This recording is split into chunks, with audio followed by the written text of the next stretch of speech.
Let me give you all a few moments to come on in because there is a little bit of a delay between when I start and when you all see it, especially on Facebook. Facebook gets the broadcast later than every other platform. All right. So today we're going to be talking about we're actually having our live call in. We were broadcasting live earlier where I gave an amazing breakdown of Thandiwe Newton's passive aggressive apology, et cetera, et cetera. So come on in, come on in.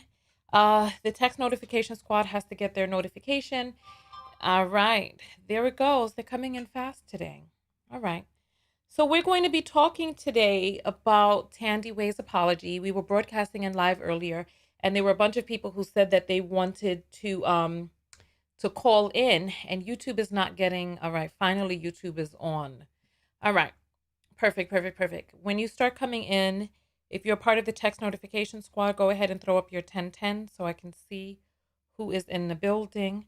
Welcome back, everybody. Welcome. So I'm going to be opening up the phone lines. As a matter of fact, those who are early will get the chance to call in soonest because um just because you were here on time. There's the telephone number right there, 323-488-3149. Oh, Annie said I inspired her to start a talk show. You go, girl. All right. All right. All right. Wonderful. Welcome in. Welcome. Welcome. All right. Phone lines are open. So first called, first served. Um, I don't know how much of an intro we need to give because this is our third time talking about this. So if you haven't seen any of the other videos, you can always go back and take a look. Basically, there's an actress by the name of Thandiwe Newton, used to be formerly Thandiwe Newton. Now her name is Thandiwe, which is her middle name because her mother is Zimbabwean. Her father is British. She was born and raised in the UK. She came over to the United States as an adult. And she claims that dark skinned Black women were the ones who tormented her the most and showed her so much prejudice. And I call BS on that.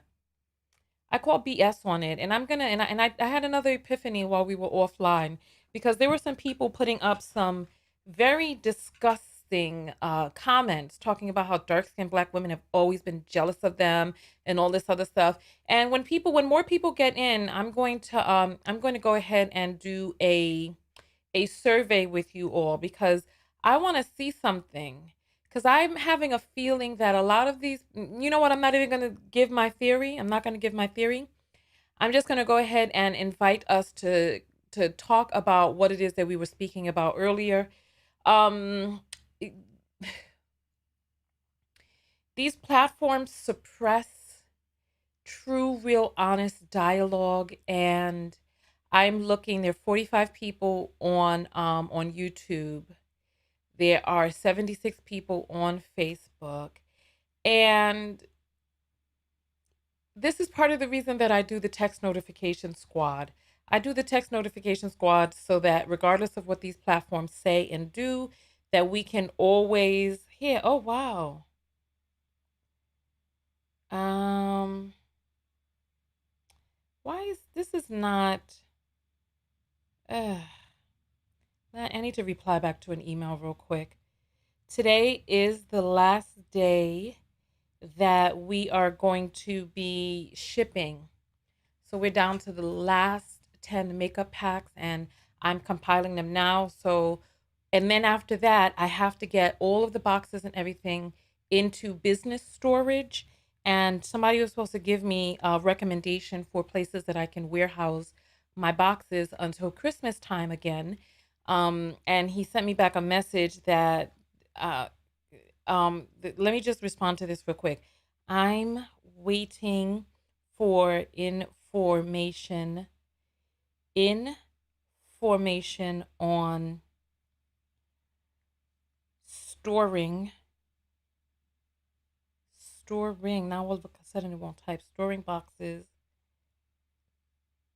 until until Christmas. I'll just say Christmas because Christmas season can start in October. Season And I'm going to just put remember question mark. Sorry about this. I'm sorry. Because I am in the middle of a work day and I'm really not even supposed to be making videos right now. But I wanted to be able to do this video. What's going on? You all said that you wanted to talk and call in and all this other stuff. But now I'm looking and let me see if there's calls. There's no calls yet. Today's 2/7. The last call that came through was yesterday. So I'm not sure what's going on. All right. Yeah, see the numbers are so low that I think it's because of the word colorism inside of the video, so it's suppressing the views. But that's fine because the text notification squad will start coming out. This is the purpose. This is the point of being on the text notification squad because these platforms are so fickle. It's like we can't talk about colorism, we can't talk about racism, we can't talk about the R word, we can't talk about the K word, we can't talk about the S word. It's like it's becoming but it's becoming bananas. So Blackbird says, I wish I could call it, but not right now. Well, there really is no question. It's just a discussion. So basically, there was an actress by the name of Thandiwe who put out a video talking about, I'll play a little bit of the video here in this one. And if YouTube, I'm not even going to, I'm just going to go forward. Let's see if I can find the video. I got to go to I wasn't planning on playing the video. Yeah, look at the numbers. 83 people on YouTube.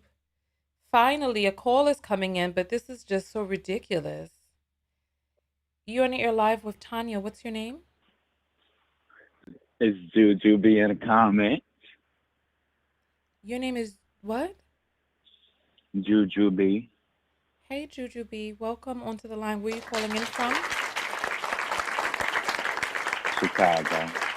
All right, so we have Jujuby calling in from Chicago. All right, so what is your comment, Juju? I just wanted to call in and say I love you, and I'm all about black women empowerment. I have four black sisters. My mom is black, and I stand with your movement and keep doing what you're doing. All right, well, thank you so much, Juju. Thank you. Thank you. Thank you. All right. Well, there's not enough people in here yet to do the survey. Look, text notification squad is in the house. Absolutely. And this is part of the reason that I even started the text notification squad because these sites be acting fugazi. They try to decide when they're going to send your information out to other people. So people are coming in and coming in and coming in. Davita is in the house, and Davita, we see how you got the raw end yesterday. The blame for all types of stuff. Was even called the moderator and everything. All right. You know what? We'll just continue going forward. So nonetheless, right? Nonetheless, she put out this apology that was passive aggressive. She started crying white tears in the apology. Let me see if I can get to a YouTube page to be able to go through my history and play a little bit of this for you all. I'm tired of seeing the whole all. Okay, another call is coming on. Let me grab this. You're on the air live with Tanya. What's your name? Hey, Tanya. It's Sprinkles McGee. How are you? Hey, Sprinkles. How are you?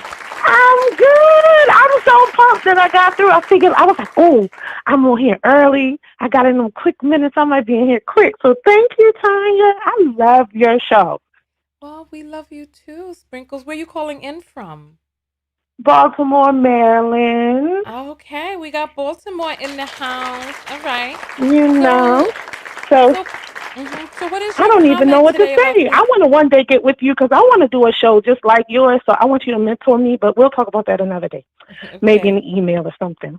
Okay. Um, I'm so pumped about this colorism thing that if I can say my statement real quick because I'm supposed to be working. But anyway, I really like to me when OG brought it up on Basketball Wives. I don't know if anybody watches that. I certainly don't anymore.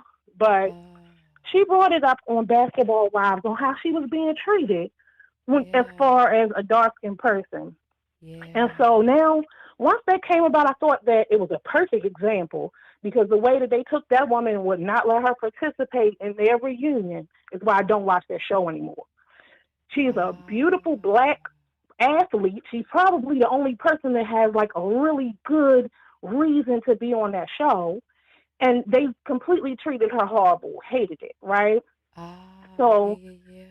do, you know what I'm talking about? Yes, I know what you're talking about. And that is a perfect example. And people were calling her ugly, and people were saying that it's colorism, and folks were like, no, she's just ugly. And it's And like, that's this is horrible. exactly what I was talking about earlier. The things that we consider to be pretty happen to be things that are more aligned with the Euro phenotype. So, absolutely. And by definition, right?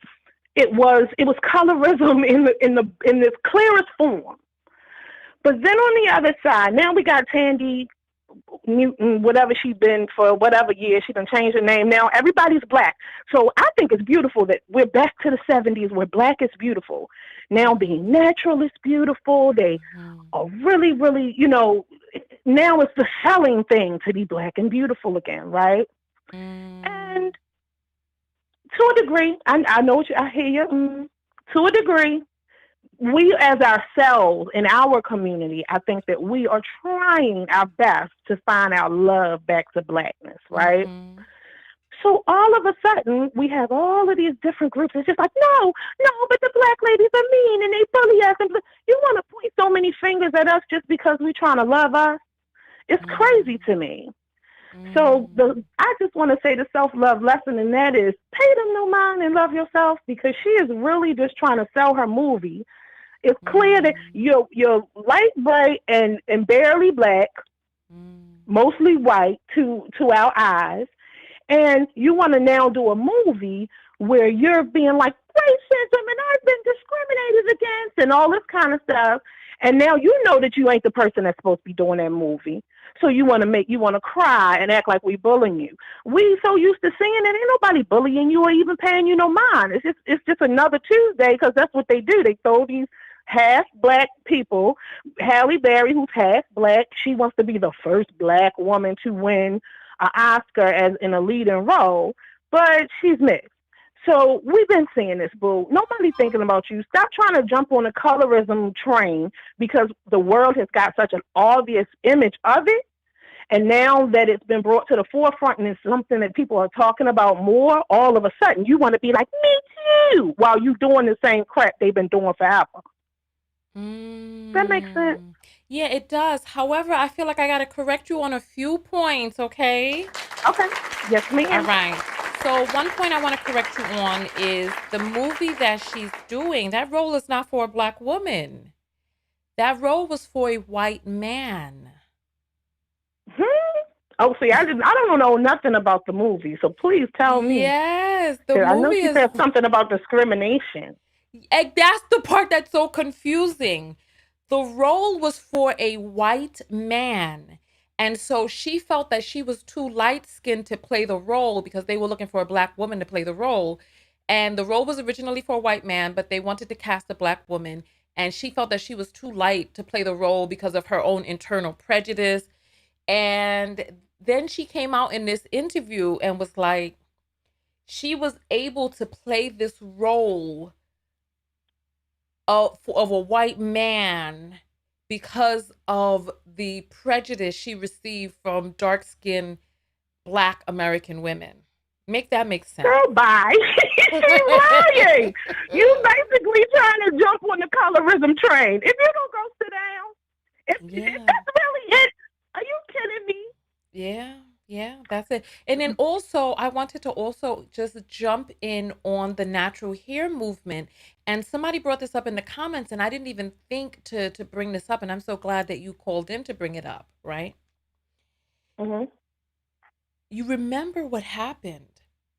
Remember there was all of these black men online that were disrespecting black women. You remember the early 2010s, right? And then Oh, black I was women about to just say, started. when weren't they? But go Yeah, ahead. 2010s they started. So then Black women started coming out, Team Natural and all this, that, and the other, right? And Right. then there was a woman who came up with the scale for the coil pattern, and she put Black women at the bottom of the scale, 4C. Instead of our hair Mm-hmm. being the standard, she put our hair at the bottom, number 4, and then ABC. So it starts at 1, 1 is straight, right? And then it goes all the way down, Mm-hmm. 1, 2, 3, 4. We are at 4. And then when you get your hair kinky coily like mine, it's down at the C, right? Right. Then all of these Black women were coming out and they were like, oh, I love my hair, Team Natural, Team Natural. Everybody had their big bouffants and it was a wonderful time to be Black. And then guess what happened? Then What? women who were like, well, I'm mixed. I'm natural. Look at my hair, spinning it out and flapping it in the wind, and then they were like, Team Natural, right? And Mm-hmm. then True that. their hair started getting exalted as, as Black hair, right? As natural hair, right? And everyone Right. started loving the whole. You remember back in the days, everybody loved the Lisa Bonet hair. They loved Mm-hmm. the Julissa hair and all of that. They loved those hairs, right? And so Right. Black women started putting up images of these women as, as what they hoped that their hair could look like. That started becoming the ideal.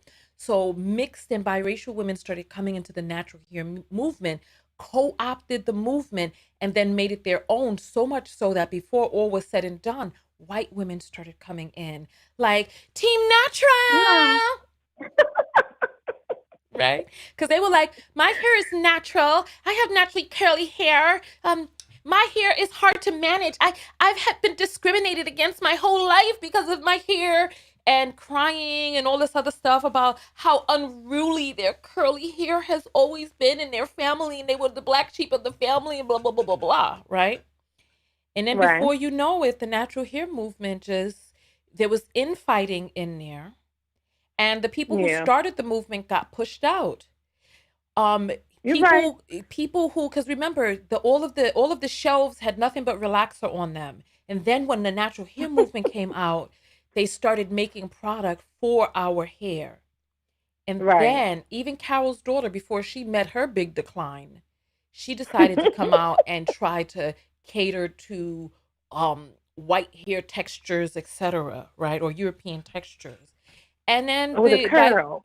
yeah, by then the movement was over, and I haven't seen a Team Natural hashtag in so long, because people in our inclusive nature were like, "Come on in, everybody, come on in. There's no difference." And they were like, "There's no difference between me and you. It doesn't matter that, my coil is looser and that my mama is white or my dad is white. That doesn't matter." And then what ended up happening True. is the women who truly needed, like, biracial women's hair pattern, if it was looser, has always been the ideal standard of beauty for Black women's hair. And, Black men are always like, oh, do your hair natural, do your hair natural, until they see that it doesn't look like Freddie from a different world. It doesn't look like that. It looks like, Who's also mixed. it's like, what? Did you say Velcro? No, that who's also mixed, Oh, exactly, not black. exactly, exactly, exactly. It looks more like cotton, and then Mm-hmm. because you know what I'm saying? So the movement got taken Well, over. Now there is we gotta really do no the movement movement. though, because at the end of the day, Tanya, all they want is At the end of the day, they can try to put it in our faces, and yeah, we like our flowing hair. Listen, I have my hair natural today, so I can talk stuff and I can pop my stuff. But Mm-hmm. I'm gonna throw on a wig if I feel like it. I'm gonna put some braids in if I feel like it. That's the beauty of being a woman. I can customize and beautify myself any way that I want to. But at the end of the day, I can't take these lips off my face, but Mm-hmm. everybody is pumping up theirs trying to look like me. I feel At you. the end of the day, this golden skin or brown and tan that I can change from 2 and 3 colors throughout the year, they burning to do that. So we have to remember that and not just be deluded by what people are saying. This is what's cute. This is what's cute. or at the end of the day, they're saying this was cute, but they still chasing behind us. It's Yeah, I 1,000 feel people you. sitting around like, why do you like them? They're mean and ugly, but they still chasing behind us. I The mean, realest thing somebody said on your show the mm-hmm. other day about that fit and fresh one was the fact that this little ugly dude, a black girl don't want you. So Yeah, they want to act, they want to pop stuff about the women that don't want them. We have to yeah, remember that. We don't care what they have to say. They only saying that because they're bitter and mad because they can't touch and caress the sweetness. Like, we have to remember that and just not be deluded by the haters throwing their statements, because we can see what they do. They want us at the end of the day. We need to remember that we control this thing. yeah, yeah. Thank you, thank you, thank you. All right. Well, it was great to hear from you. Thank you so much for calling in. Thank you so much for letting me run on. I love you so much. I really love your show. And you're on a 48-inch television right in front of me while I'm working. So your Oh, skin is wonderful. fabulous. The Oh, thank vegan makeup you. pack is popping. And let Thank me put my you. order in for my earrings. Love you. Oh, yes, absolutely. Absolutely. Thank you. Thank you. Thank you. All right. No problem, man. You have a great day. You too. And I'm not wearing foundation today because I just am not I wasn't in a put on makeup kind of mood today. So thanks to the vitamin E for being able to bring such clarity to my skin.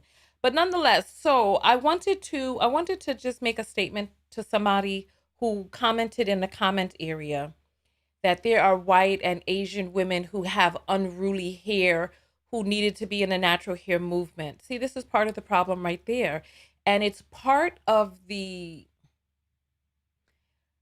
alignment with white supremacy, where people feel entitled to bully, push, coerce, and push you aside in whatever it is that you want. They don't care. You're in the air live with Tanya. What's your name? Oh, wow, I'm actually on. Yes. Okay, sorry. Hi, I'm Ashley. Hey, Ashley, where are you calling in from?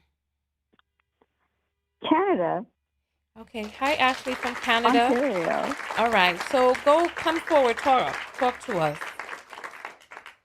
Hi. I don't know.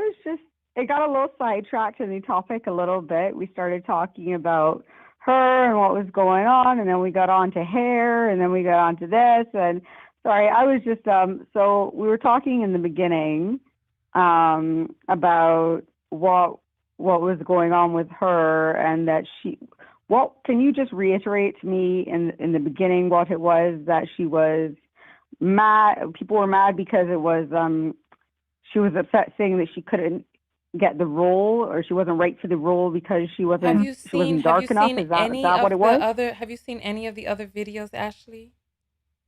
Not really. No, I don't like to keep up on. I'm not really up with the movie stars. You know. Yeah, I know, but this is the third video I've made about it. So I didn't even bother to play the video in this one because we showed it in one, two. So we did a video earlier and we did two over the weekend. So it's three, three shows that we showed the Yeah, video in. I think I get the point of what it's about. I just want you to reiterate it to me, like just briefly in like 2 seconds. It's about a biracial woman blaming black women for her feeling prejudice. Right. Okay. Good. That's exactly what I got. Okay. Right. I was just like, that's what I got out of it. I was like, just making sure that's what. Okay. That's what I got out of it here. And I'm like, okay, I can understand that. But what I'm trying to get is like, so she feels that she felt that she was being bullied growing up by darker skinned girls. Am I correct? Ashley, what I'm going to let you do, I need somebody to post the link for one of the earlier videos. Post the link for the video that we did the day before yesterday so that Ashley can take a look at it. Go watch that Yes, video please. and yes. Mm-hmm. Please, because I'm very confused by this. I'm like, wait, what? Are people bullying her because she's lighter? If you were on the text notification squad, you would have gotten a notification about the videos that we did over the weekend. so that you wouldn't be here on Monday unaware of what we're talking about, and then coming up hoping to get caught up on the phone. And your behavior right now is truly indicative of a person who feels entitled to have all of this attention, you know, lavished onto them when they haven't done their part. It's not like you can't look back at the videos that we've done, but what you're doing now is you're being disruptive to all of the other people who are caught up and are part of the conversation. Do you understand what I'm saying? And this is part of the lack of humility, the feeling as if you deserve to be in a space of which you've not done your part to prepare to even enter into the conversation, to be in that space, and your entitlement to think that you deserve to the special one-on-one while we are live on air without doing the bare minimum of your part. You don't know what we're talking about, but you dialed to call I in. think If I you just do. if I you think just what no, it is that if you I just just wanted don't to have talk my to me thoughts like in Juju, order. listen, if you wanted to talk to me like Juju, all right, I'm going to take this off of the screen. What's the name of the person that we're talking about right now? Who sparked this conversation? What's her name? Chick from the movie where she plays the green chick. Oh, the Ross, Claude. Miraz! I cannot. I cannot. I cannot. I cannot. I cannot. I cannot. I cannot.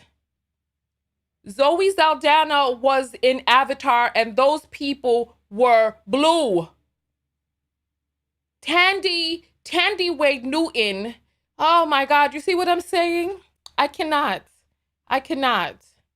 Oh my goodness. Oh my goodness. Listen, let's. Oh my goodness. All right. I can't. See, this is it's the lack of humility for me. It's the entitlement for me. It's all of that. And this is precisely what it is that we're talking about. This is precisely what it is that we're talking about right now. I don't give an F. It reminds me of this, oh my gosh. You know what? I think I saved, oh my gosh, I think I have the video. I need to show you all this video because there was a video of these people. They were crip walking, right? I think my sister sent, I need to check and see if I can find this video. They were crip walking in a circle, and then here comes this drunk white chick bursting her way into the middle of the circle to start twerking, mess up the whole vibe. I gotta find this video. I gotta find this video. I gotta find it. I gotta find it. I gotta find it. We do so many videos behind the scenes that sometimes it's difficult to find certain things, but I need to find that video. Good God Almighty. Oh my goodness, goodness, goodness. I'm going to find it. I'm going to find it. But that's what that reminds me of. Not this. Not that. Not that. Not that. Not that. Not that. Not that foolishness.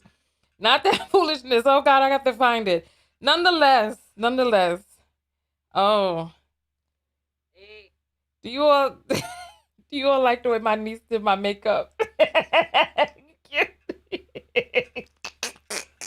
All right. Nonetheless, listen. Here we go. Listen. I'm going to do my survey now because I wanted to do a survey for you all. And while you all are answering the survey, I have to find this video. I have to find this video because they were all crip walking, and then she came in and started twerking, and it was a whole boondoggle. I just hold on. I gotta find that video. Oh, I can't find it. Nonetheless, right? Here's the survey because I want to see something. Oops, that's not the right button. All right, I want to see. Marie, you found the video of them crip walking, and the girls just came in the middle and started twerking. Oh my gosh. Come send this video to me. TanyaTKO.com, click on contact and send it to me, because I need to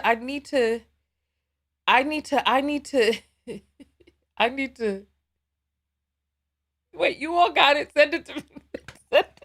TanyaTKO.com. Click on contact and send the link to me. Right? I got it. Listen. All right. I'm gonna all right.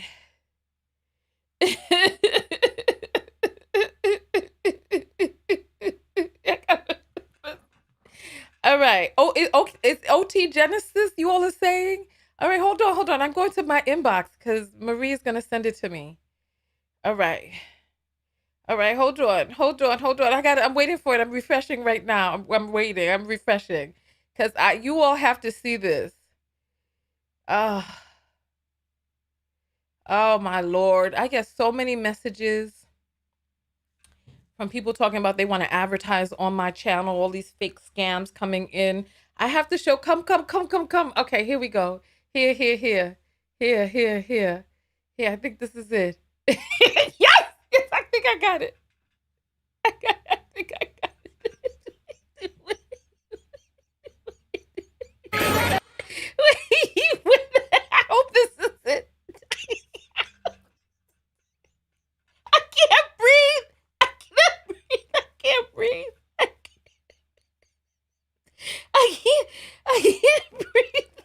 This is it. Oh Lord.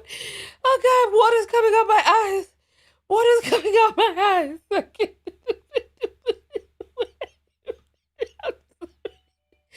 I'm sorry. Here, I'm gonna play the video. I'm gonna play it here. Hold on. It's too big. I gotta make it smaller so you all can see. This is essentially what this woman came on here to do, right? Listen. And if a person just wants to talk to me, that's fine, but don't come up not knowing the subject or nothing. So he's crip walking.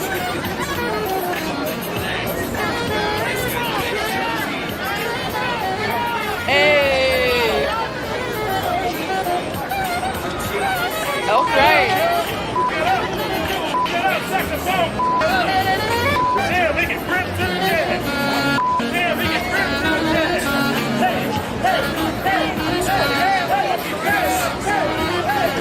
So he's putting up his crip sign, he's crip walking, he's in the circle, he's doing his thing. Oh.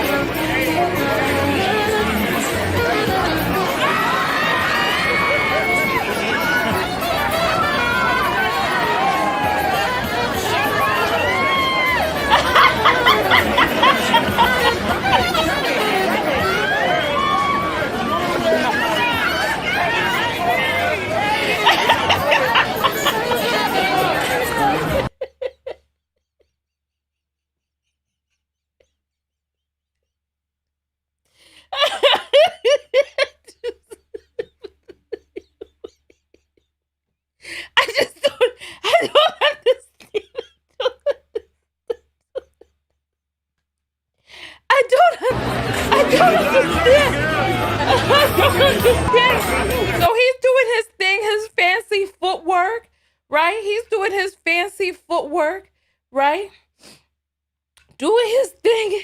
He's doing his thing. Right? Hold on.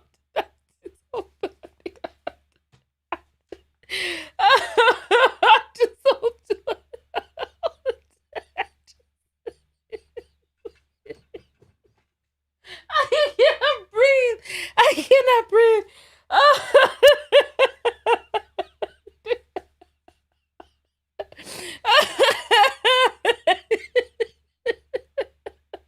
Hold on. So he's doing his fancy footwork, his crip walk.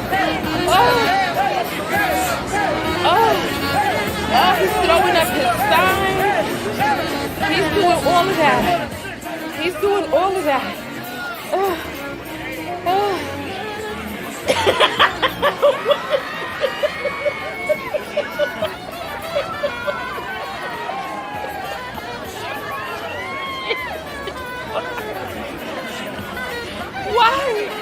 Why? Oh,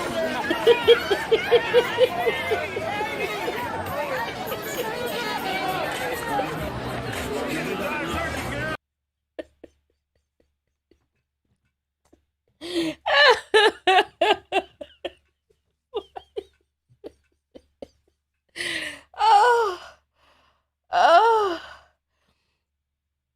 oh, oh. All right. All right.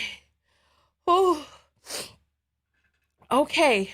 So this is what I'm talking about. They don't know what be going on. They just bogart their way in and feel that they deserve to take up that space, regardless of what you all are doing. And it is the entitlement. It is the supremacy for me.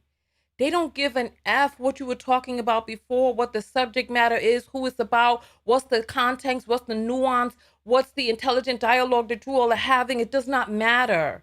They just come with their bony elbows shoving aside. Step aside, monkeys.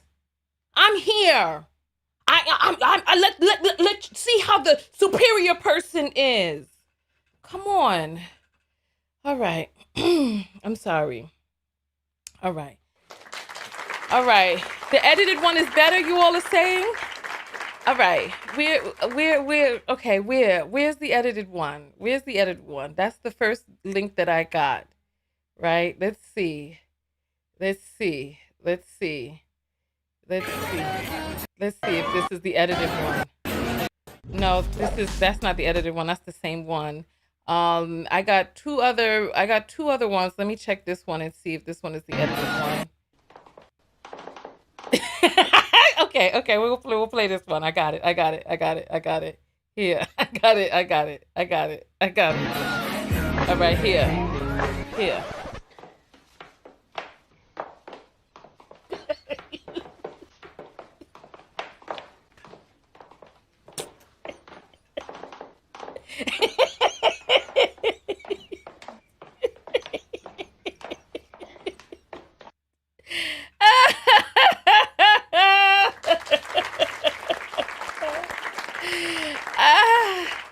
That was perfect. Perfectly timed. That was perfect.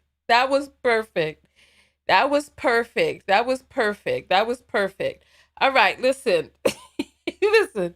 Phone lines are open, 323-488-3149. And then we're going to do our survey. I was waiting for enough people to get in here. All right. Whew. All right. So Monica is concerned about my mental health, right? Yeah, let me see if I can do the dance the woman was doing.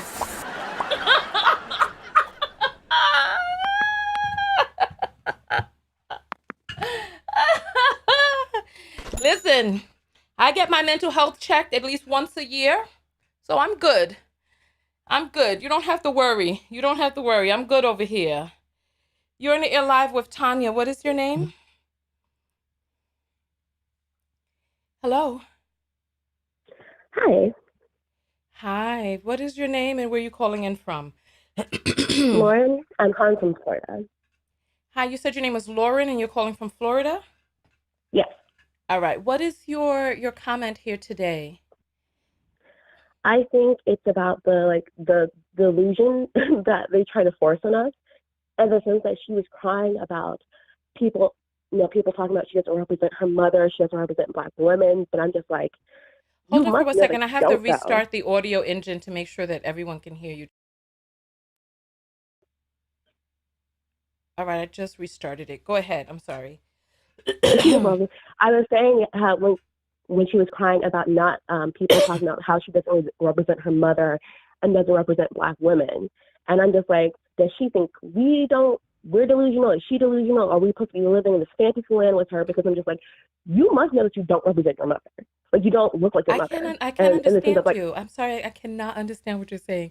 You have to talk slower, okay? Please. No problem. I know I talk fast. I was saying that it's weird that she was, not weird. It's like, I don't know if it's a forced delusion. Like, we're supposed to be in this fantasy world with her. at a sense of her crying about people saying she doesn't look like her mother or doesn't represent Black women. Yeah. When I'm just like, you must know that you don't, though. Like, you don't represent your mother in the sense of her in her entirety of Blackness. Like, you know you don't represent that. So I don't even know, for me personally, why would you even cry about people saying that you don't? And that's the part that kind of like I get mystified, because I'm just like, what are we supposed to be doing with this? Because I'm just like, there's no way that you look at your mother and say that I represent her Blackness in its totality. And I guess that's like the weird thing with me. Is just kind of like, I don't care if you're. I think biracial people should have their own biracial, multiracial space. You have to be mindful of keeping it slow. I'm from New York, so I can understand most of what you're saying, but you have the other people from other places. You have, and you're from Florida and you speak so fast. Yes, my mom's Jamaican. That's why. Oh, okay. So be mindful to take a deep breath after each sentence and just go forward, so that we can all understand you, because I want your point to get across. Okay? Yes. And so when it comes to when I was saying that, like, there's no way she knows that she doesn't represent that, then I'm just like, that's why I feel like the tears are gaslighting. Because, you know, yes, Blackness comes in all shapes, all forms, but there also is some part of the reason why a lot of people look the way they do now when it comes to, like, our Black community, because of the one-drop rule. Yeah. And, you know, I'm, you know, a mid-tone brown-skinned woman, and I'm just like, I even know I don't represent all Black women, so I don't know how this, you know, biracial woman is on, you know, the internet crying about people saying she does not represent them. Yeah. That's why it's just like, it is, you cannot, this is not real. Like, you know that you're lying to me. Because even for me personally, as a full Black woman, I know I don't even encompass all of the beauty that that can be a Black woman. Yeah, but you know what? I think it's a lot deeper than that. I think it's the entitlement. It's the entitlement. That's what I'm saying. Yes, the entitlement of it. That, like, I should be able to, because my mom is that I should be able to represent, and how dare you say that I don't represent you, even though I know myself I don't. And the whole part, I'm taking your mid, I've never really seen her with a Black man. I don't really care. I date whoever. But I think it's like, even your children, like, you even look at your children and you can tell that you yourself are not fully Black because of the way your children look. So it's just the entitlement of, like, I am. But it's about your erasure.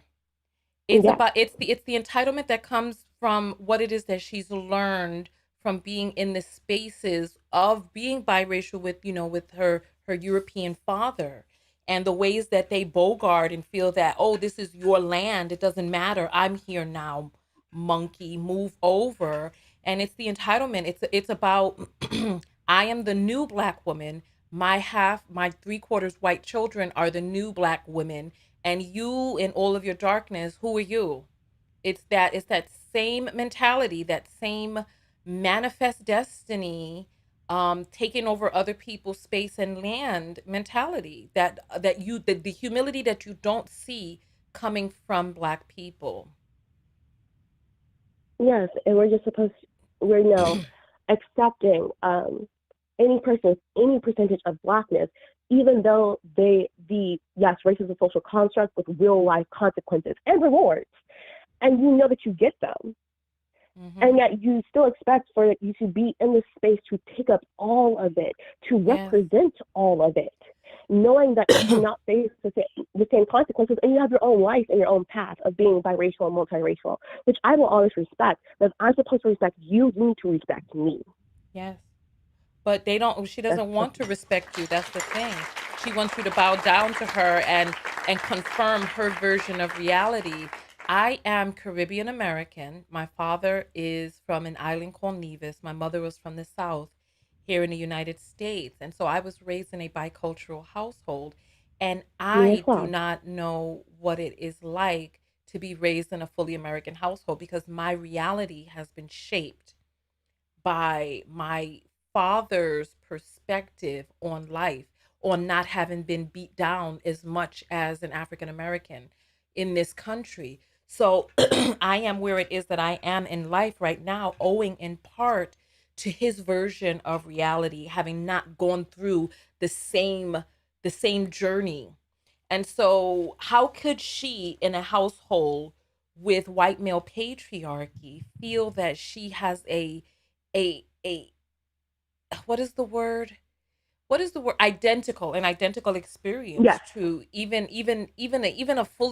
a person who has two black parents or one parent missing. You know what I mean? Or dark Hmm. skin or overweight. It's like, come on. Yes.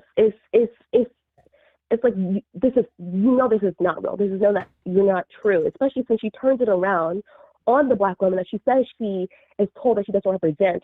Well, that's the most prejudice I felt on it, which then lets me know that you are still not even owning all of your privileges because you don't even understand why some women would have a feeling against you because you were Slow able to down, slow walk in the down, light. slow down. No problem. Thank you.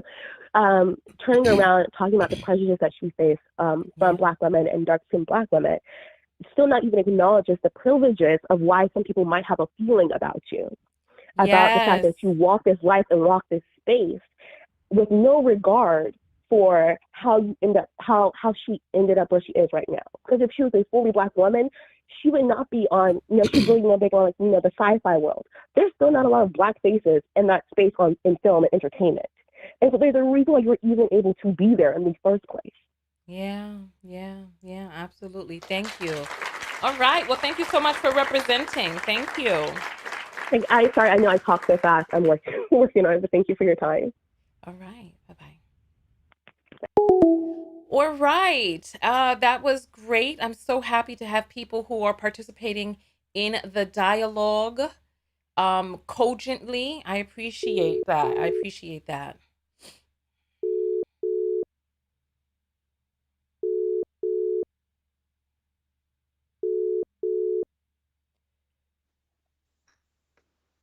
Hey, Tanya. Yes, hi. You're on the air live with Tanya. What's your name and where you calling in from? Thandiwe here. I'm calling in from South Africa. What did you say? Thandiwe. Oh, Intabi Sang. Hey, Intabi Sang, calling in Hey. from South Africa. Welcome in on the line. Oh, Welcome. wow. So there's a little bit of a delay, so we just have to work with that. What time is it in South Africa right now? It's 10 past Oh, it cut off 10 past. 10. Oh, 10 past 10. So it's Yeah. early. It's still early. All right. So what is your comment on this whole No, thing? it's 10 past evening, I'm sorry? PM. It's 10 past 10 PM. Yeah, 10 p.m. is still early. What you talking about? The night hasn't even really begun. You know that. You Ah, know we sleep at the 8. We sleep at 8 on this side of the continent. All right. What is the temperature like in South Africa right now, by the way? Well, you're part of South Africa. Is it warm there? It is. So we're in summer right now. It's pretty hot. Re- Really? Oh, it's hot. Oh, wow. You see, I have Mm. South African cheeks, right? You see that, right? Yeah, you do. You do. That sounds, ooh, girl. Anyway, let's finish talking about the dialogue that we have at hand. So, how are you? How what is your relationship to the subject matter? And what's your comment? Okay, so Zimbabwe is a neighbor of South Africa, right?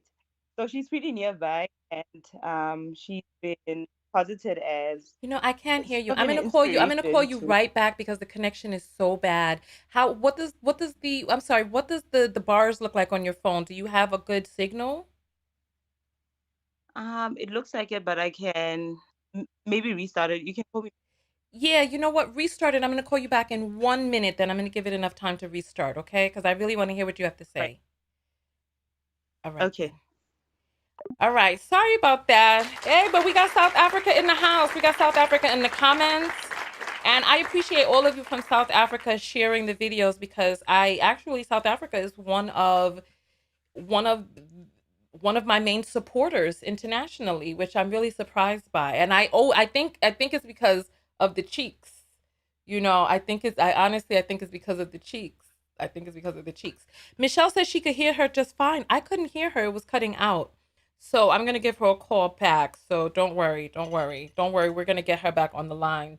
While we're waiting for her, you know what? I want to do the survey, but I'm gonna wait a little while longer. until we have a span of space to be able to ask, because I'm really curious about this question. Um, I'm curious about the question that I have to ask you all. So Ashley is saying, thanks, Tanya. I want to hear her too. Yeah, absolutely. Absolutely. So one moment, you all. Whew, that video was so funny. I really, yeah. So Nikki, it was cutting in and out for Nikki as well. So yeah, so absolutely. So we definitely want to make sure that we hear her. And then we're going to open back up the phone lines for calls in the US. And SV is saying all light skinned women are not biracial. I don't know who said that they were. I don't know who said they were. Okay, has it been enough time yet to call her back? We will try her back now. We'll try her back. Hey, we got Kuti, who is also in South Africa. We got, who else is here from South Africa? I'm telling you, South Africa is one of my major supporting countries outside of the United States, UK, and Canada. It's South Africa, which I was really surprised about when I was looking at the data. But I think it's like when you enter into a community, people share and share and share from that community. So let's see. All right, here we go.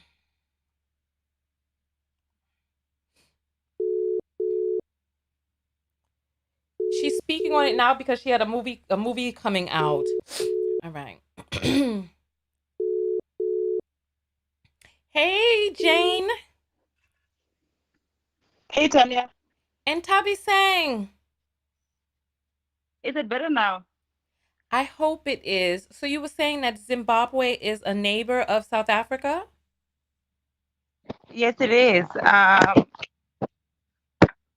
Yeah, so neighboring to a point where we even share language and Okay. and. So Okay. I just wanted to bring attention to the fact that in South Africa, colorism, well, okay, maybe I should say in Africa in general, colorism is not a thing. Okay. So when we say someone is colored, is not an offensive statement in South Africa. So what colored means is that you are a mix between white and black, right? Oh. First Okay. generation. Okay. So a statement that is often used in South Africa, especially with people who are quote unquote whitewashed, is stop being black, What is that supposed to right? mean? Sorry. What is that supposed to mean? Stop being black. So there are certain characteristics that they associate with being black. Top of my head would be being loud, for example, Wow. right? Mhm. So now Tandy, on the other hand, ever since I was young, she was used as a poster child for being an inspiration to other black girls who can make it outside of the kind of environment we come from. Okay. Needless to say, we come from a third world country. Mhm. Yeah. So I think she's way in over her head, is what I really think. And I don't understand where the statements are coming from. Like, there's no way she can relate to black people in general, in the entire continent, with the kinds of statements that she makes. Mm. Yeah. Yeah. So I don't know whether to feel offended, triggered, or otherwise. I've gotten over trying to, I don't know, being within hinds. I don't know what to call it. Um, in the vicinity of white people, and we're all trying to find ways to establish ourselves without having Mhm. to depend on either um, white influence or finance or any sort of network, basically, and try to establish our own feet, do our own thing, Yeah. build our own legacies, and.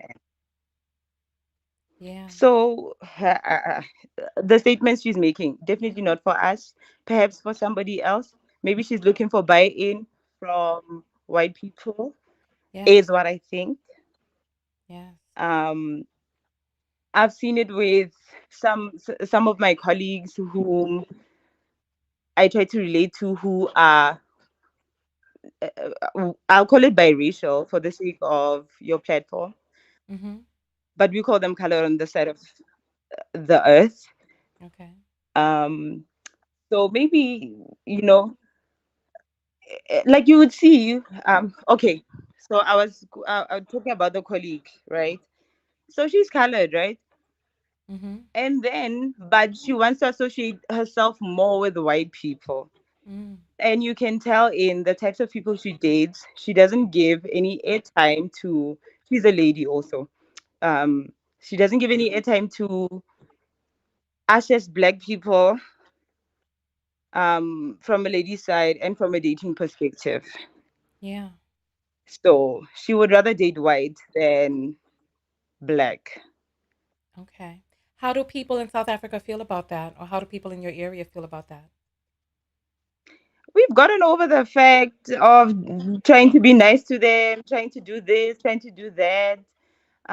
And also, culturally, white is seen as better. You can see it in the kinds of businesses that people actually support and prefer to support. They will say things like, "Oh no, supporting a black business is more expensive," and also maybe the quality of service is poorer than would be Wow. expected. Yeah. Um, We say the same exact there's a things saying that here. they use. Sorry. We say the same exact things here about black businesses. Same exact things. Yeah, and like I put on a comment on one of the videos about Tandy that we cannot make it a Black American issue. It's global. It's everywhere. Yeah, but You you were know, saying that there's a white is saying. You said painted that, as better for some yeah, odd reason. but you said there's a saying and I cut you off. Go ahead. What was the saying that you were going to tell us about? Um, so loosely translated, it means you cannot, like, what they say is "okasitusidaki," but what that means is you cannot depend on a black person to provide a good enough service. Say it again in your Wherever in say it again. Oshak, oh, say it again. okasitusidaki. Mm, okay. Mm. Wow. Hmm. Yeah, so that's what they say. And also with the natural hair movement, I never got the whole foresee. This is your hair. This is whose hair. This is a wara wara whose hair. I was just like, no, man. Like, seriously, we're gonna go there. We're gonna classify our hair types. Why are we doing that? No, it's just a no no for me. I guess you know what, actually the classification of the hair types helped people find videos that showed how to style their hair, how to co-wash, how to do so many different things to their hair based on the moisture necessity and stuff like that. So the classification was helpful for a person like me to be able to find specific videos to help me know how to do my hair in a certain way, how to moisturize it, etc., and learning what the hair needs. I do have a question for you in South Africa because there's something that I've always been confused about, or I've been confused about for the past few years. Um, what are you all doing about what do you call white people there? Are they call white or they call something else? So South Africa is British slash English colony, right?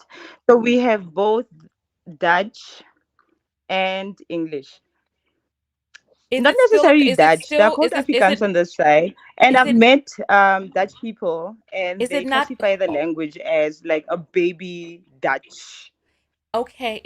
Is South Africa not independent yet? So they say. Who's on your money? So they say. When it comes to government, yes, it is independent. But when we look at it from a finance and assets and who owns the land perspective, then it's still white supreme. Really? So that's the thing that I wanted to find out. What are you all going to do about the white people who were there, who are owning all of this land that they stole, that's not theirs? I saw a documentary that you all were trying to kick them off, but that they had brought in some Russians to teach them how to fight to kill you all, and they had fences up and all this other stuff, and armed people. So what's the climate like?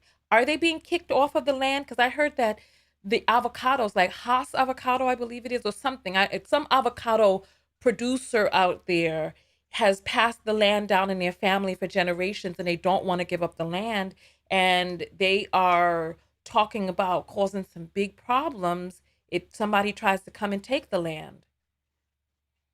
So that's in parliamentary discussion whether or not it would be a peaceful way to expropriate the land without compensation and things like that. But I think it's a cop out.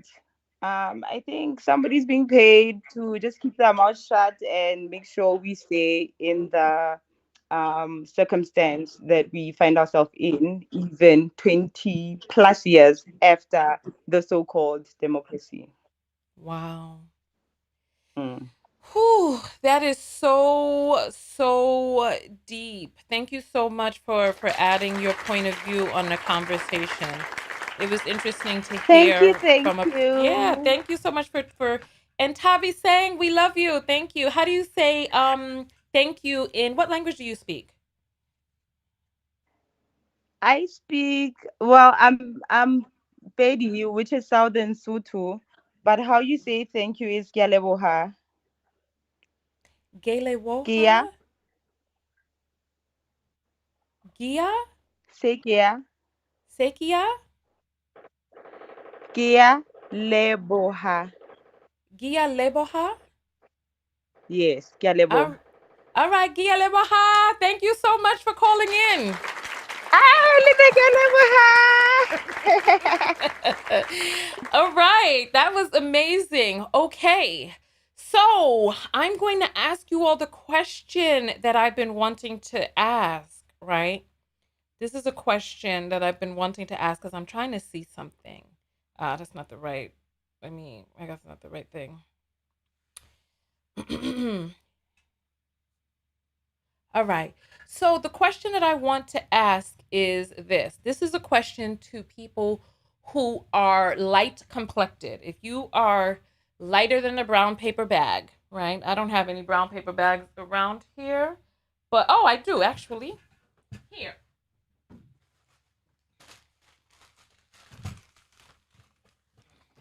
This is a brown paper bag. If you are brown paper bag colored or lighter, I want you to answer this question, right? Okay, because I'm trying to see something. So the question is this, right? The question is this. If you are a light complected Black woman or biracial, right? If you're light complected, it doesn't matter. I want you to speak up, right? If you have never received those comments like, oh, you think you're better than us, you think you're better because you're light skinned, if you have never received those comments, I want you to put up a 0. I want you to put up a 0, right? If you are light complected, and you've never received those comments, I want you to put up a 0. If you have received those comments, I want you to put up a 1. Okay? So I'm going to look for those comments. So remember, if you never received them, put up a 0. If you have received them, put up a 1. All right, so Stacy says she's lighter than that. So come on, I want to see. All right, Sophia, Sonia, Lori, Sasha, Monica, Cassandra, Great Mom, and then now here comes the 1. Okay. All right. Okay. All right. All right. Summer, giggle. Okay. Okay. All right. V. All right. All right. Okay. Somebody's saying y'all are not light skinned. Look, this is the paper bag, lighter than this. Okay. Melissa. Okay. Stacy. Rose. All right. Survey time is up. All right. So the reason why I asked that is because I was in the comments area. On my video after we got off earlier. We're going to check the apples in a second. Right? And there were some people, white included, who was saying some very nasty things. Oh, you're just jealous of me, this, that, and the other, right? Going on and on and on, talking about people are jealous just on the mere them being darker and the other person being lighter, right? No other qualification for the statement. Just assuming that a person who is darker is automatically jealous of them, right? And this goes into the programming because somewhere in their mind, they think that they have something that is worth being jealous of, right? Just on the strength, right? And I was thinking to myself, I'm medium complexioned, right? I'm in the middle. I have never, ever in my whole life, ever had anybody darker complected than me say, oh, you think you're too good. Oh, you think you're better than us. Oh, look at you. Never. Oh, you're jealous of something. Never. And it dawned on me that some of these nasty ass attitude people, because when I was in school, the light-skinned girls with the light eyes, all of the girls wanted to be their friends. They wanted to be closer to them. They wanted to get the drip of proximity to favor from them, right? We loved the lighter complected girls in school. Loved them, right? And it made me wonder, what is it about some light complected girls that are sparking these types of dialogues? How are you showing up?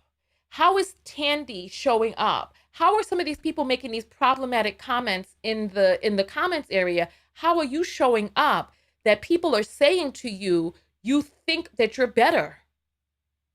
What are you saying to people? What is your energy like? What is your internal programming like? And that, ladies and gentlemen, is my question, because I wonder how many of these comments are coming unprovoked without them actually showing up in such a way and producing the energy of a person who would receive that vitriol. You hear what I'm saying? Phone lines are back open in the United States. Oh, call is coming right in. You're on the air live with Tanya. What is your name and where you calling in from? I'm in Vegas. Oh, what's your name? I'm from Louisiana. I'm Remy. Hey, we got Remy calling in from Vegas by way of Louisiana. All right, so talk to us, Remy. Yeah, I just want to say, my kid's father. Hello? Your kid's father? Hello? Oh yeah, my kid's father. I left. That's why I'm in California, Vegas, because it was years ago. It was 15 years ago. I was young.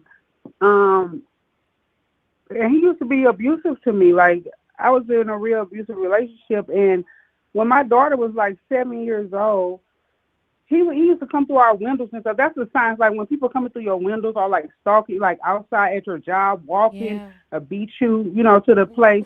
Wait, which video are you responding to right now with this call? Oh, about I'm really responding to the boy who killed the lady. Yeah, that was last night's video. We're talking about Oh, colorism right now. Yeah, that video came What? on last night. Oh, okay. What are we talking about? We're talking about colorism right now, Oh, and yeah, and Thandiwe Newton. okay. Yeah, I'm so sorry you missed that. You got to join the text notification squad so you know when those videos are live. Yeah, I need to join now. How do I do that? Yeah, the link is in the description. Which platform are you watching from? On Facebook. Okay, yeah, in the description of the video, it says to support the show, and underneath it says so you can also go to Because I've tanyatko.com. been watching for a long time, and okay, I'll do that. Yeah, yeah, so listen, if you go to tanyatko.com and you click on text, you'll be able to join the Hmm. text notification squad. It's $1.99 a month or Okay. $22 for the year. And you get a text every time I go live, so you never miss the live shows. Okay, I'll do that. All right, too bad you missed last night's discussion. It was I a know, because I robust really one. wanted to chime in because that was really like something, like I never do this, Ye- but I did. Oh, I wish you could have been there for last night because we did discuss it. But yeah, so next time. And I want to hear Okay. you out, but it's just not the right show for it, okay? I know. Okay. All right then. Bye-bye. Bye. All right. Yeah. I feel so bad about that, but it's just we're on a different show topic today. All right. So yeah, so my question is, what is it and how is it that these people are showing up? Are they part of the crew that's mocking darker complected black girls? Are they part of the crew that just like this with her passive aggressive apology putting black women under the bus? You're in it, you're live with Tanya. What's your name? Hi, my name is Sarah, and I'm calling from Ottawa, Canada. Hi, Sarah from Canada. Welcome. All right, so we have somebody that's trying to call in from the UK. I'm going to take international calls next. Just send me a text on WhatsApp if you're international, not if you're in the US or Canada. All right, so go ahead, Sarah. So one of the things that I found really interesting from Thandiwe's video is at one point she says, "Oh, when I was in the UK, they used to call me dark. They used to call me black." Now, if you really think about what she said, who would be calling her dark? Who would be calling her black? It wouldn't be black people. It would be white people. Yet Yeah. she centered herself in the apology Mm-hmm. by saying that she faced the most prejudice from not just black people, but darker skinned black women. Mm-hmm. And to me, I don't consider that to be an apology if you're centering yourself. It's like if somebody's being abusive towards, if you're an abuser and you're abusing someone, it's like, Mm-hmm. well, I'm sorry that I hit you. I'm sorry that you took me to this place where I had to mistreat you. So to Mm-hmm. me, it was abusive. It was a narcissistic statement. I don't consider that to be an apology. When you're centering yourself, it's like she's projecting all of this onto dark skinned black women when she's been exalted to the highest Mm-hmm. peak. She wouldn't Yeah. even have had a career had she had not come to America, fake an American accent, and she got in movies from Tyler Perry, from Oprah. What she's Mm-hmm. saying to me, it's like a lot of people do this. They use like black women to promote their projects. Mm-hmm. And she made a distinction to not say, oh, it's like black people. She said darker skinned black women. Yeah. Yeah. Yeah. Mm-hmm. Absolutely. Absolutely. You're echoing my thoughts. So yeah, absolutely.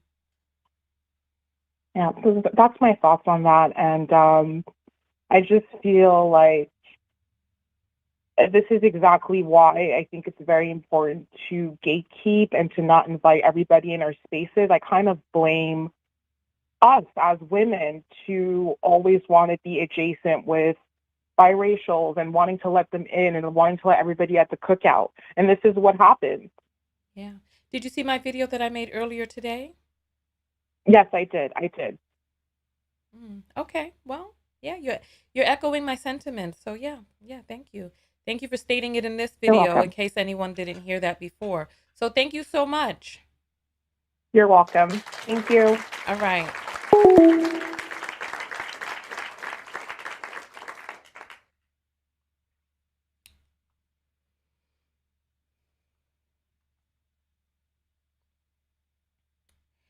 Um, yeah, so, what's that I hear?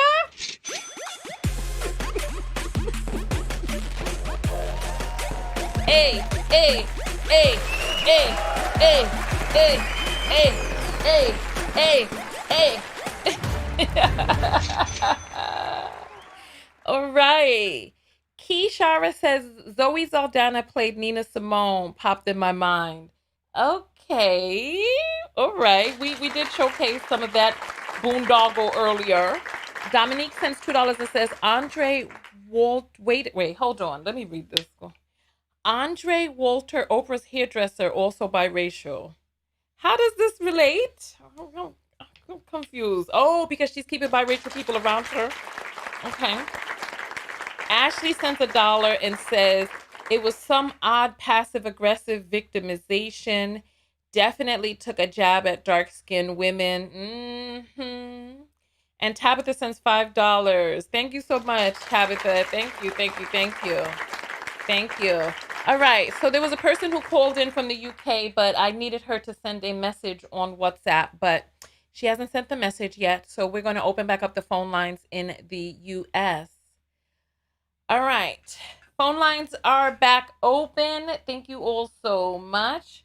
All right. Phone lines are back open. 323-488-3149. So Odd Negroes is saying that she was talking about African-American actresses in the industry that were upset. Who? Really? Who? She had Oprah on her side. Who could be against her? Come on. Is she expecting everybody to fall at her feet? Come on. It just doesn't make any sense. It just doesn't make any sense. All right. We just missed the phone call over here, but that's cool because we'll wait for it to come back in. Somebody says, speaking of Oprah, what about Stedman? Who cares about Stedman and Oprah's relationship? What they got going on is between them. You're on the air live with Tanya. What's your name? My name is Ashley. Hey, Ashley, where you calling in from? I'm from the DC area originally. Okay, we got a lot of Ashleys on this broadcast today. All right, Ashley, so talk to us. What's your comment? Okay, so I am biracial. Okay. And I did go through a lot of that. You think you are better than us? Only as a child, because I was light skinned. I'm in my late 40s. So we're talking in the 80s. Okay. The dudes in the school liked the light skinned girls. Mm-hmm. And the dark skinned girls didn't get played. That wasn't my fault. But they hated on me quite a bit, only because of my light skin, my long hair. My father is Italian, so he's white. My mom is African American. I grew up in a two-parent family, lived in the suburbs. I did a lot of fighting. I had to fight because of my skin color. I got a lot of hate from the darker skinned girls, and never made me feel any type of way about the brown skinned girls or the darker skinned girls. I don't know where Tandy is coming from with all this BS, but I did get it. And it wasn't any energy that I put off, that I felt like I was better than anyone else. I just wanted to fit in as a child. I just wanted to fit in. I wanted to be accepted. I grew up in an all-black neighborhood, and I wanted to be accepted, and I wasn't. I was rejected quite a bit. Okay. You were the only light-skinned girl that was going through this, or was this every light-skinned girl? I was the lightest of the lights. There were two other light-skinned girls in my school. The rest of the girls were brown skin or dark skin. Okay. I don't know what to say. It was a question. You say that there was no energy you were putting off? We don't know. No. We weren't there. We weren't there. I Yeah, don't this know. is true. This is true. You know what I mean? This is true. You weren't there. So I don't know as a child if there's a superior energy that you could put off.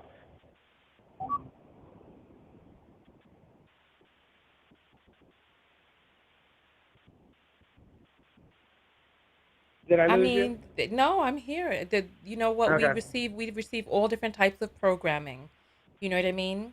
And if there are people who can be programmed with a inferiority complex, Is it far-fetched to think that there are people who can be programmed with a superiority complex? Is that far-fetched? No, that is not. No, Okay. that is not. If there's a situation where there are people who are exalting a certain person because of their lighter features or their proximity to Europhenotype or Europeans, etc., is it far-fetched to think that being exalted and being sought after in those ways could give a person a bit of a complex? Yes. Yes. Okay. Someone wants to know how white people treated you.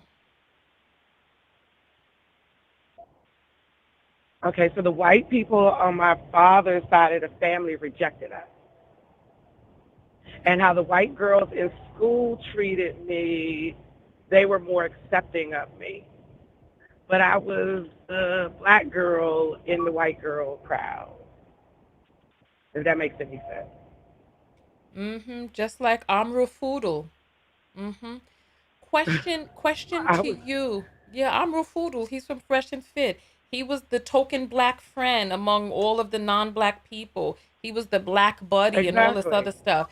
And so he is trying to separate himself from blackness now because he was always that token black friend, right? So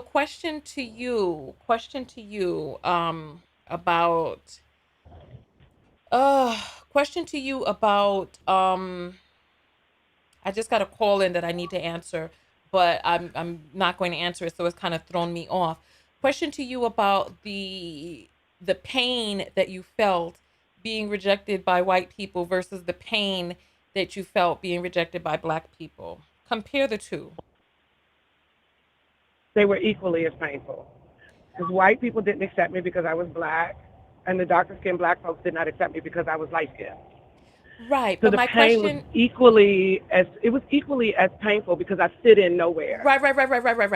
right. But what I'm trying to get to is why does it seem that with biracial people who are rejected by both sides, why does the pain of being rejected by black people seem to be so much more fervent?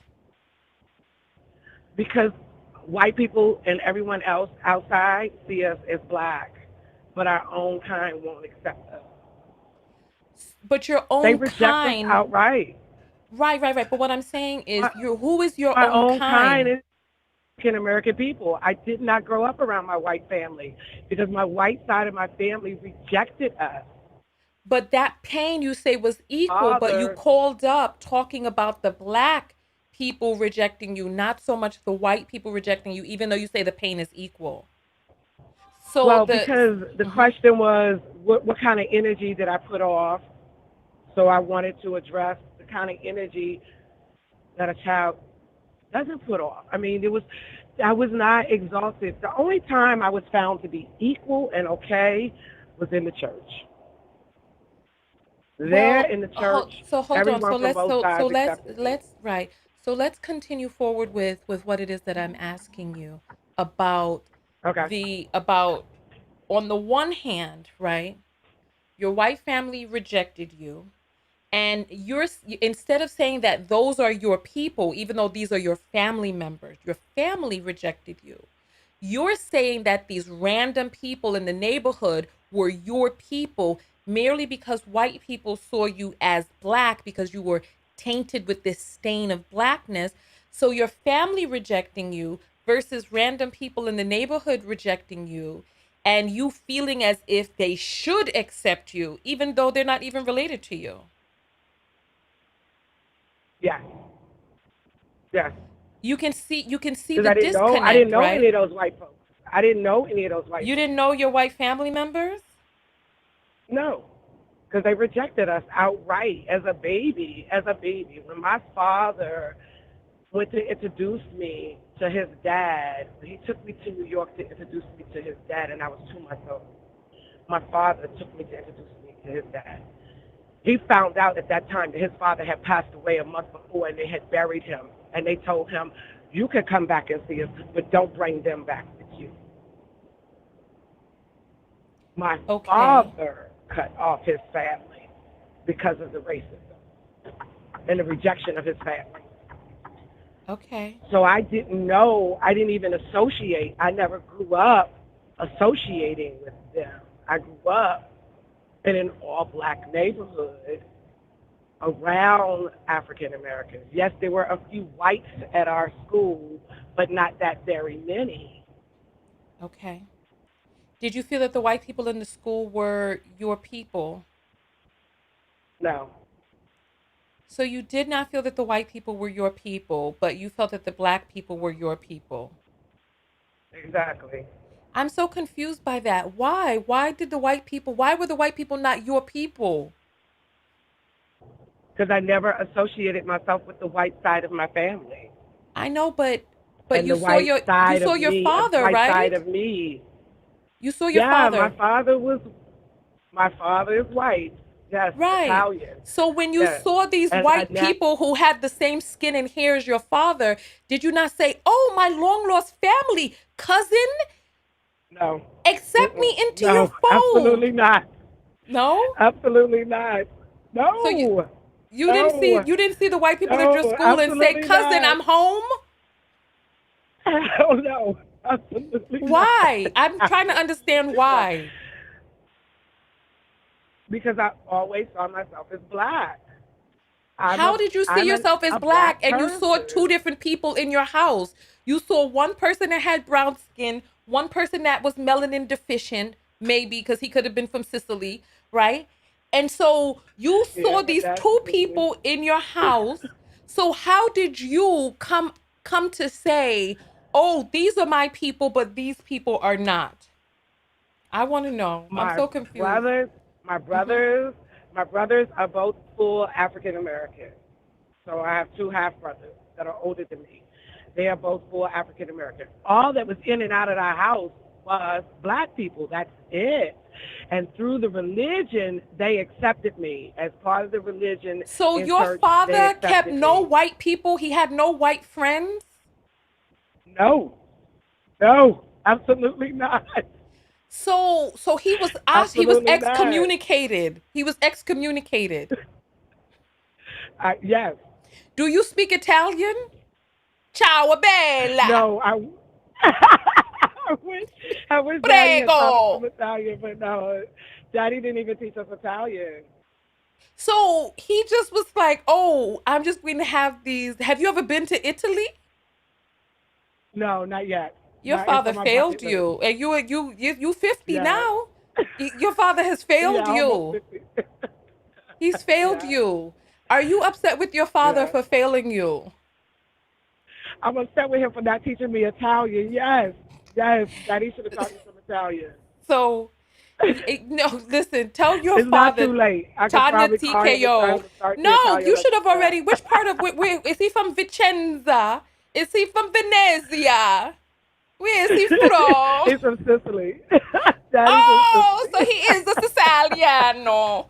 Listen, he failed you. You should have already been to Sicily. You should have already had some Sicilian pizza. You should have learned how to make grandma's um tomato sauce. You should have learned all of that. He failed I don't know you. if it was the early rejection when he bought his It doesn't half matter. This is breed his biracial culture. child You have to around learn how to make that a made him tomato. reject the rest. He should have. He should have. Daddy should have. I agree. Daddy should have. Although I Anyway, learned how to cook all the nice Italian dishes because how Daddy was you a really learned good how to cook. cook? What But did you learn how to cook? well, they like my daddy loves the lasagna and he loves the eggplant parmesan and Mhm. Mhm. the the Alfredos from scratch and stuff like that. Oh, okay, okay. So you dated Yeah. black men, I suppose, because there was Only no one around exclusively. you. Of course, of course. Well, Where was the I'm what? not attracted to white men. Your father is I'm white, so not you didn't attracted see to that them. hair flying in the wind on the men and was Oh, like, good Lord, "Oh, let me no. run my fingers No. through Oh, that, just God, like no. daddy's." God, no. God, No, no. no. No. All right. No, I've tried to. I have tried to talk to white men and who are interested in me, but I just can't get past the paleness of the skin. Hold on. I Didn't just you say can't. that you were lightest of the light and now you talking about other people's pale skin? Girl, Yes, bye. I am. Girl, Yes. girl, bye. What you talking about? This is too much. This is too much. I couldn't. They smell like wet dogs. And I so I can't get down with Now you talking about white people smell like wet dogs? Your daddy smells like a wet dog? This is it. When his so hair is wet. this is so Yes. inappropriate. So you saying that you are rejecting white men now, even though white is half of who you are. Yes, I do. I do. I reject white men. I absolutely. I So absolutely do. I've tried. I've you tried. I've tried to find an attraction there because the brothers got so much mess with them. Dusty. They got so much mess with them. But I just can't. I cannot. I keep listening, and I know you say we need to divest, but I just the I don't satisfaction you thing. listen, you have to look, I don't They know don't have what you're enough gonna do. soul. So now you missing the soul. So what you're saying is you wanted to come back into the blackness because at some point you realize that from the blackness you hath come and to the blackness you doth return. Mama Africa's calling Yes, you home. always. Okay. Always. I've Listen. always wanted to be darker skinned. Now that's fact. I've always wanted to be Okay. darker skinned. Okay. Well, did you tan at least? But I can tan, yes. When I go on vacation I tan. But it only tans with so much. Okay. Again. I don't know what Because else I to really say. think the dark skinned women are gorgeous. Even the ones who beat you up. Even the ones who tortured me. Okay. So Tortured so me. what were you doing to these girls? That's what I want to know. What were you It doing? was nothing. It was that the boys back then, we're talking in the '80s. Back then, the boys were on this light skinned girl kick. So the boys liked the light skinned girls. Light skinned girls were in. Red bones, where it You was, said the right? white boys liked you So too, but you rejected them to go out there in the no, street fist fighting dark-skinned girls. no. And we're going in school. We didn't really have that many white people in our school. Uh-huh.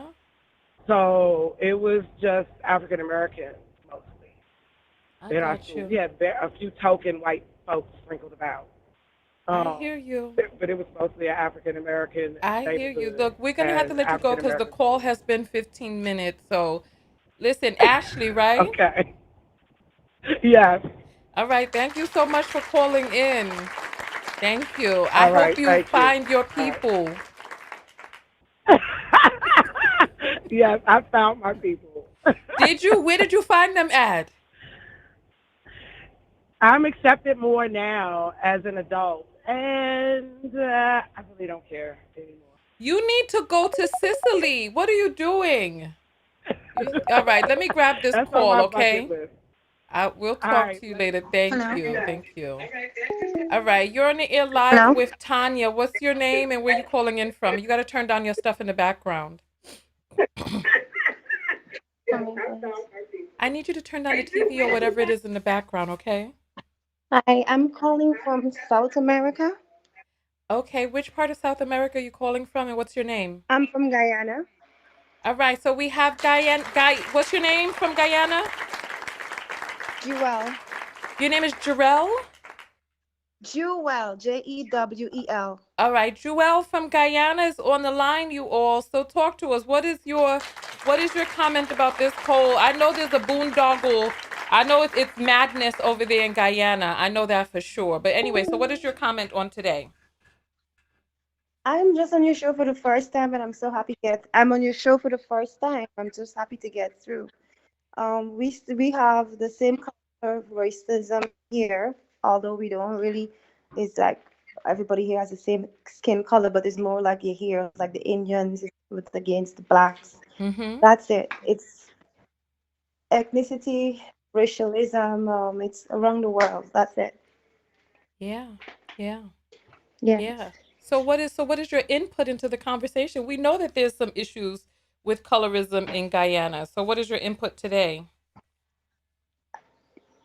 We just have to learn to live with each other. Just not to dwell too much on the past, and just learn to just live in love. Because when you do check your background.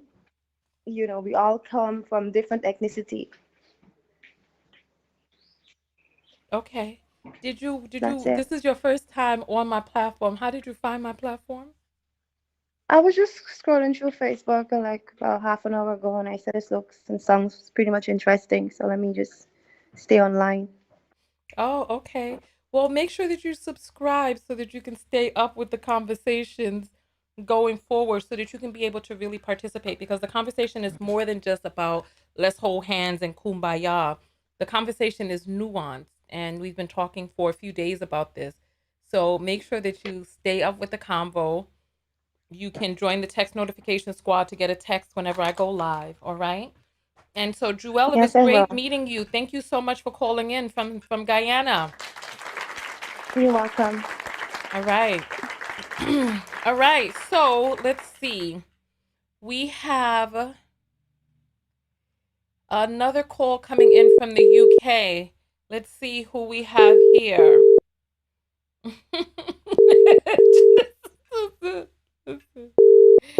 Listen, let's continue. Hi, you're on the air live with Tanya. What's your name and where are you calling in from? Hi, Tanya. I'm Michelle. I'm calling from the UK. Your name is what? It's Michelle. I'm calling from the Oh, UK. hey, Michelle. Which part of the UK are you calling in from? I'm calling from Scotland. Oh, okay. We got Michelle from Scotland on the line. Well, we know that you see a lot of white people out in Scotland. I do. Literally. It is packed full of white people.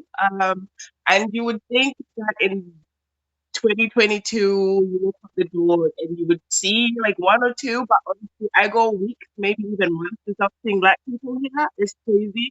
Really? Yeah. So are you out there like Ashley looking to come back into the blackness? Uh, oh no. I'm well into my blackness. I was born in Zimbabwe, so I'm Zimbabwean. Oh, okay. And then, so what do you have to share into the conversation that we're having today? So first of all, this whole situation with Tandy is absolutely ridiculous. And the more I've been kind of watching the videos and everything circulating about it, the scared I've become about the whole situation. Because first of all, being someone who was actually born in Zimbabwe, and obviously she's what South African or something. Who? Um, Tandy? yeah. Thandiwe? She is Zimbabwean and British. You don't recognize So your yeah, so people? exactly. So she's African and British. So she's that mix, right? So basically, I I'm Zimbabwean. I'm 27 years old. Uh-huh. But I can attest to the fact that there is no way that she grew up not knowing that she's light skinned. Like that's practically impossible. She said in the UK she was black. Don't you remember? That exactly. So secondly, even in the UK, growing up here, the fact that she's trying to say that she grew up not knowing that she's light skinned is a lie. And her coming out and boldly lying to pretty much the whole world about that is Mm-hmm. scary, Tanya. Like psychopath vibes, like it's crazy to me. All right. I'm So you telling said you, she because had to know. being How do you in this know? country, a How do you mixed know race she wasn't girl, in a they small don't want to pocket? Mm-hmm. associate with black girls. They don't want anything to do with black girls. Mixed race Really? girls, they do not want to associate themselves with black girls at all. Why? Because we're rejected. Like we're pretty much like the scum of the world, aren't we? Like people look down on us. So to them, they want to fit in with the in crowd. So they Wow. will literally do everything they can to avoid being seen or hanging around with us. And I've seen this from growing up as a young girl in the UK. Wow. So she was telling a bold-faced lie. She was telling a whole bold face, and I'm not even playing. And the last caller, I know she mentioned the fact that she was more accepted by the white girl. That's really how it is, though. No, she said, So oh yeah, why are they she not was more calling up accepted. with all the smoke with two white girls? Like, if like, why? You know, I guess it's because they want to come back into the fold. They want to enter back into the blackness. They want to See, erase they that only want to do European. that once they've been rejected by the white girls and the white people. That's when they want to come into the blackness because we're the only ones that can reject them, that can relate to them being rejected by white people. Nobody else can relate. So you think that's what it is? I genuinely think that's what it is. Because black women, we don't even have the privilege of saying we're accepted by white women because we're not in that one period. Like, that's it. Like, we're just not. The True. fact that they even have the chance to be accepted is huge. Yeah. Yeah. Yeah. Yeah. Well, you know what? Even in Zimbabwe, like you heard the South African girl that called up and she said, they consider colored people where we're from. So they're colored. They know very well of their privilege because they get to run around in the white circles more than they do in the black circles, even in Zimbabwe. Yeah, so So then let me ask you a question. What do you think the issue is? If they have all of these people accepting them, why are they angry that dark-skinned black women are not accepting them as one of their own? Why are they angry? to be honestly, Tanya, I don't really think it's a genuine anger. I think it's convenient, if nothing else. Why do you say I that? Why do think you the say fact that that? they know that their biggest supporters are mainly probably black people, they want to make it seem like they're interested in us, while behind closed doors, they're getting married to the white man, they're having the white kids, they don't associate with black people at all. And it's like it doesn't make any sense. Got you. Got you. So you think that it's just some sort of pomp and circumstance for the public? I definitely think it's something that people have been doing for a long time, and the crocodile tears playing up to the cameras, they love to do that, and they love to bring black people, black women into it, just so they can get some traction. When really they couldn't care less about black people, they couldn't care less about being around black women. Let's just be But honest her about but it. her mama looks like you. Her mama looks like me, yes, but she knows very well that she doesn't look like her mother. She knows that. And if it wasn't for her white father, I'm pretty sure she knows that her mother wouldn't be able to run around in the circles that she's been around in. That's deep right there. That's deep. That's deep. She wouldn't. Okay. And I wouldn't be surprised if she looked at her mom a certain way because of the fact that she's a dark skinned black woman. And because this has to be on some level, she has to know what she's doing. She has to know what she's doing.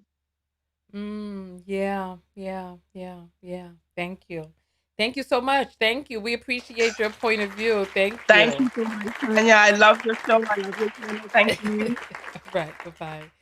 All right. Very interesting. I wanted to put this picture back up on the screen for you all so that you can see. Here, where is it? Where's the picture? Nope, that's not the picture. Here it is. Here. Remember this photo right here of the mother of civilization, right?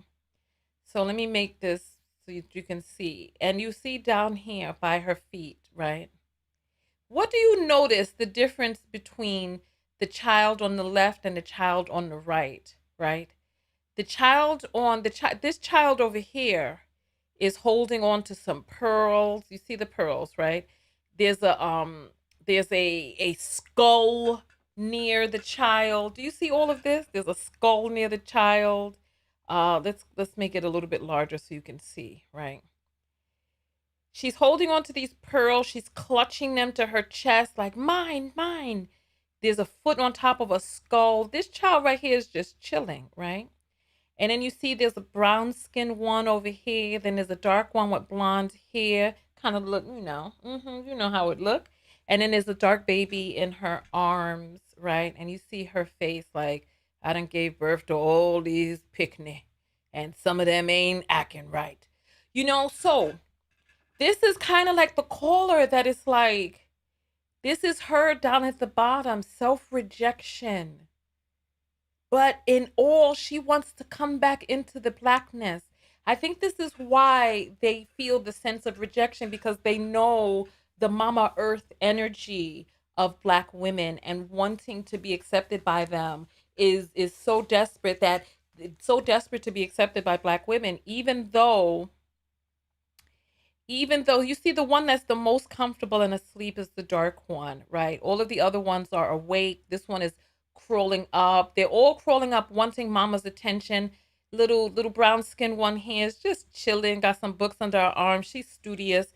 But this one here, holding the jewels, clutching them for herself, shivering all cold and alone by mama's feet. Meanwhile, in her heart, what she's feeling is wanting to come back into the blackness. So yes, this photo is so deep, so deep. We have to find out who the artist is so that we can give them their flowers. It's a beautiful, beautiful, beautiful photo that exemplifies the Eve gene perfectly. And this conversation is helping me understand why biracial women seem to be so affected by being rejected by Black women, because they know the Mama Earth energy that they want to come back into. So let us take a little bit of a comic relief break right now. Oh, that's not the right thing. This is it right here. Right, let's take a little bit of a comic relief break. This is a South African comedian by the name of Coco Kells. We'll verify her name after we come out of this screen. But she has a message. I am a very light-skinned BAFTA award-winning actress, and I would just like to put my voice in to also say sorry to all the dark... Sorry about that. All the dark...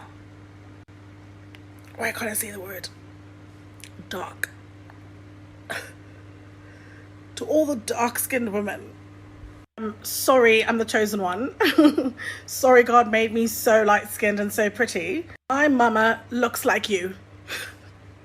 Can I get the eye drops? It's just...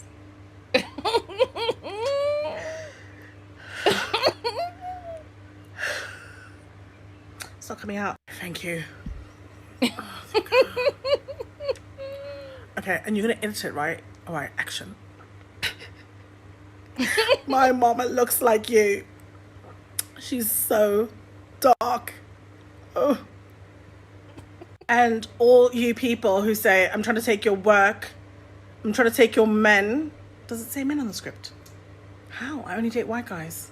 They know that. Doesn't even make sense. Okay. I didn't mean to, and I promise never to do it again. After the sequel to the Nina movie, Nina 2, Feeling Good, Zoe wasn't available and they needed someone who looked like her. Zoe, not Nina. Ew. Yes, this is what I'm talking about. She is so funny. She is so funny. And her name is Coconut Kells. Coconut Kelz on Twitter.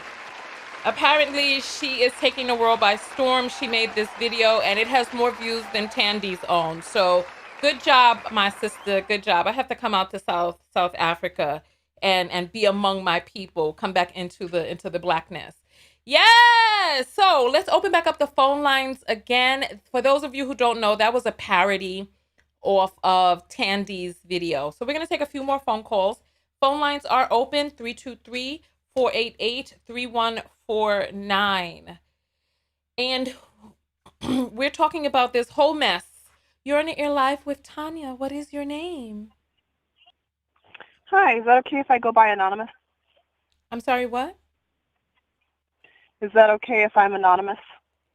Yeah, you can be anonymous. Just give us a name and where you're calling in from. Okay, so I'll say my name is Nicole and I'm from Colorado.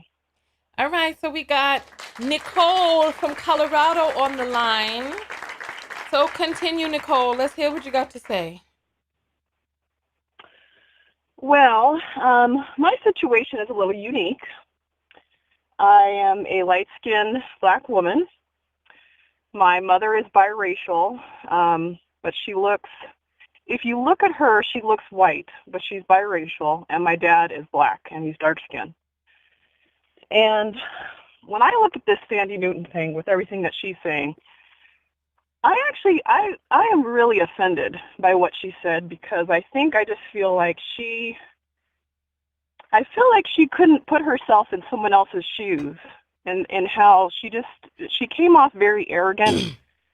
You know, she was talking like she thought she was better than other women, and I don't know, I just felt like it was totally tone deaf, and I was really embarrassed, to be honest. Why were you embarrassed? Well, I think, to me, I don't want to make dark-skinned women feel bad. Like, I don't want to live up to that stereotype of. But let me ask you a question. What was it about Tandy that came to you and made you feel embarrassed? Well, I think, as a light-skinned person, I think a lot of times, there's a lot of stereotypes about us, and oftentimes a lot of people live up to those stereotypes. And so when somebody acts, when they have bad behavior and they say something stupid and tone deaf, it embarrasses me, because it's not the kind of reflection I would ever want to have, because I don't want to treat people that way. So you identify with Tandy in some sense? Well, no, actually, the way that she thinks, I can't relate to it at all. And that's the reason why I'm so offended. Because to me, it was almost like she was saying that she thought she was prettier and that she was a victim. She came off having an attitude of like, oh, don't be mad at me because people like me over you. And I just didn't like that, because number one, I think it's just, I don't know, it just seems very arrogant. I feel like she was trying to say that she wasn't better than everyone else, but then she was acting like it. Got you. But I wonder, though, how is it that you came to feel embarrassed by her statement? Because when you saw her speaking, there was a feeling of embarrassment that came over you. And that's what I'm curious about. Well, I think I'm embarrassed because, I have a lot of, dark-skinned, like family members and friends. And, when somebody acts like that, I don't want to be mistaken for having that type of attitude or mindset. And so, because, people are going to judge other people based off of what other people say. They're going to look at Thandiwe. They're going to look at me because my skin tone's similar to hers, and they're going to think that they might think that I have the same attitude, and I don't. And so it's upsetting to me. So you're saying that you have a Euro phenotype like Thandiwe? Is that what you're saying?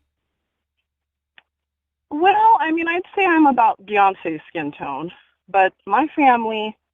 See, the thing is that my family, they're all light-skinned Black people. So I'm not a biracial person. I don't have a white parent. So I guess I can say I identify more with a Black mindset. And so to me, I can't relate to the way that she thinks, because it's not my experience. Yeah, I understand. But this is the thing that's standing out to me. You say that you're Black, but then you identify secondhand embarrassment through a biracial woman's words. I'm Black, and there was nothing about what she said that made me feel that what she was saying spoke for me or people like me. But so see, you are identifying with her in some sort of way, and you don't know or you don't realize that you're identifying with her, because you're feeling secondhand embarrassment, because you and her, you're putting yourself on the same side of the line as her. And that is, I feel that you have some confusions, because if you are Black, like you said that you are, then what she said doesn't represent you at all. But yet you're on the same side of the line as her by your own self placement. Well, see, I think what you have to understand, and I think there has to be, see, I think there needs to be a distinction between biracial people and light-skinned Black people, because I think you can be a light-skinned Black person and be treated as a biracial person, even though you're not a biracial person. And so you're making a distinction at biracial, but your grandmother is white. No. I'm saying that my mom. Okay, well, let me explain it, because I guess it's. So your probably does sound grandfather is confusing. white then? Well, my mom was adopted. She was adopted into a Black family, like a light-skinned Black family. She's biracial, and my dad is Black. Oh, so her white family rejected her? What's going on with white people? What's wrong with these folks? This sounds horrible. They going around rejecting their own people. Well, but I think, I mean, my mom was adopted, but I mean, I feel very blessed to have the experience that we've had, because of course, I think I don't know, I guess we've always wanted to have the attitude of listening to other people and not just thinking, like, thinking outside of ourselves. Because I know that my experience is different than someone who has dark skin. I know that we have a privilege, but at the same time, I want to remain, I want to have, like a down-to-earth mindset, and trying to be empathetic and be understanding and listen to, a dark-skinned woman's experience. That's important to me, for me to listen and learn from that. Yeah. How do you know that your mother's biracial? Well, I mean, when you look at her, she actually gets, a lot of times people think that she's white and she's biracial, because she's super How do you know light. that your mother is biracial? That's the question. Well, I mean, some family members have told us about her parents, I guess. But it's not talked about a lot, because I think my mom has a lot of shame for being adopted. See. So your mother has one Black parent, one white parent. Then people know who her parents are? No, they don't know them, and we've never looked for them or anything like that. Your mother could be 3/4% white? Do you no one knows? Why did we sum it up as biracial though? That's the part that's confusing to me. If you don't know who her parents are and you say she looks white, how do you know that she isn't 80% white? Maybe her great grandparent might be Black. How do we know that any of that? Well, I mean, I guess, some of our family has said that she has like a German mother and then a Black father. But no one knows. I don't know the whole story, because they never really talked to us about it. But and you said that your mother, you said your mother's ashamed that she was adopted. And so I don't think she's proud to be biracial. Like, it's not something that she's proud of. She doesn't. I think because in our family, we grew up, everyone in our family, they're Black, they're light skinned too, but they're Black. And so, to us, that's our family. We just don't know any other way, or any other way to think, I feel you. Well, I can understand, because in reaching for an identity, you stated that your mother is biracial, even though you don't know. And because of that, you're calling yourself Black when you could be very well just mixed race. I see the complexity of it. I see the complexity of it, especially with being cut off from from the white side and really being submerged into a Black existence without really knowing your own roots and not getting your inheritance and what you are due. Oh my goodness. Look, you better start looking some of that up. Those people might be wealthy and you might need to go get your piece of the pie while Granny is still alive. I can imagine that if your I'm sorry, I can imagine that if your mother was given up for adoption, that that her mother was, because if her father, if she was born to a Black woman, she probably wouldn't have had to been put up for adoption. I can understand maybe if she was born to a white woman, maybe she was given up for adoption. Or even if, see, because nobody really knows. But yeah, so, we appreciate your point of view. It's very interesting. Very interesting. Well, thank you. And I just want to say I want to apologize for real, not like the fake kind that Sandy's doing, that I'm just sorry that some, white-skinned Black women aren't empathetic and they don't try to listen to other people's experience, and that, I'm just sorry that sometimes it can come off so arrogant, because it's an ugly trait to have. I don't like it, and I'm fully against it. Yeah, but you know what?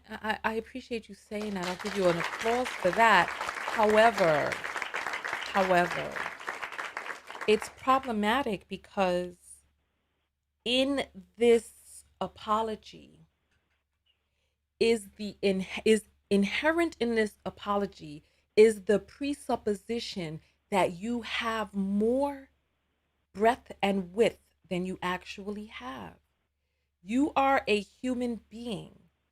By what authority vested in you have you been anointed to apologize for a consensus of other people whom you don't know?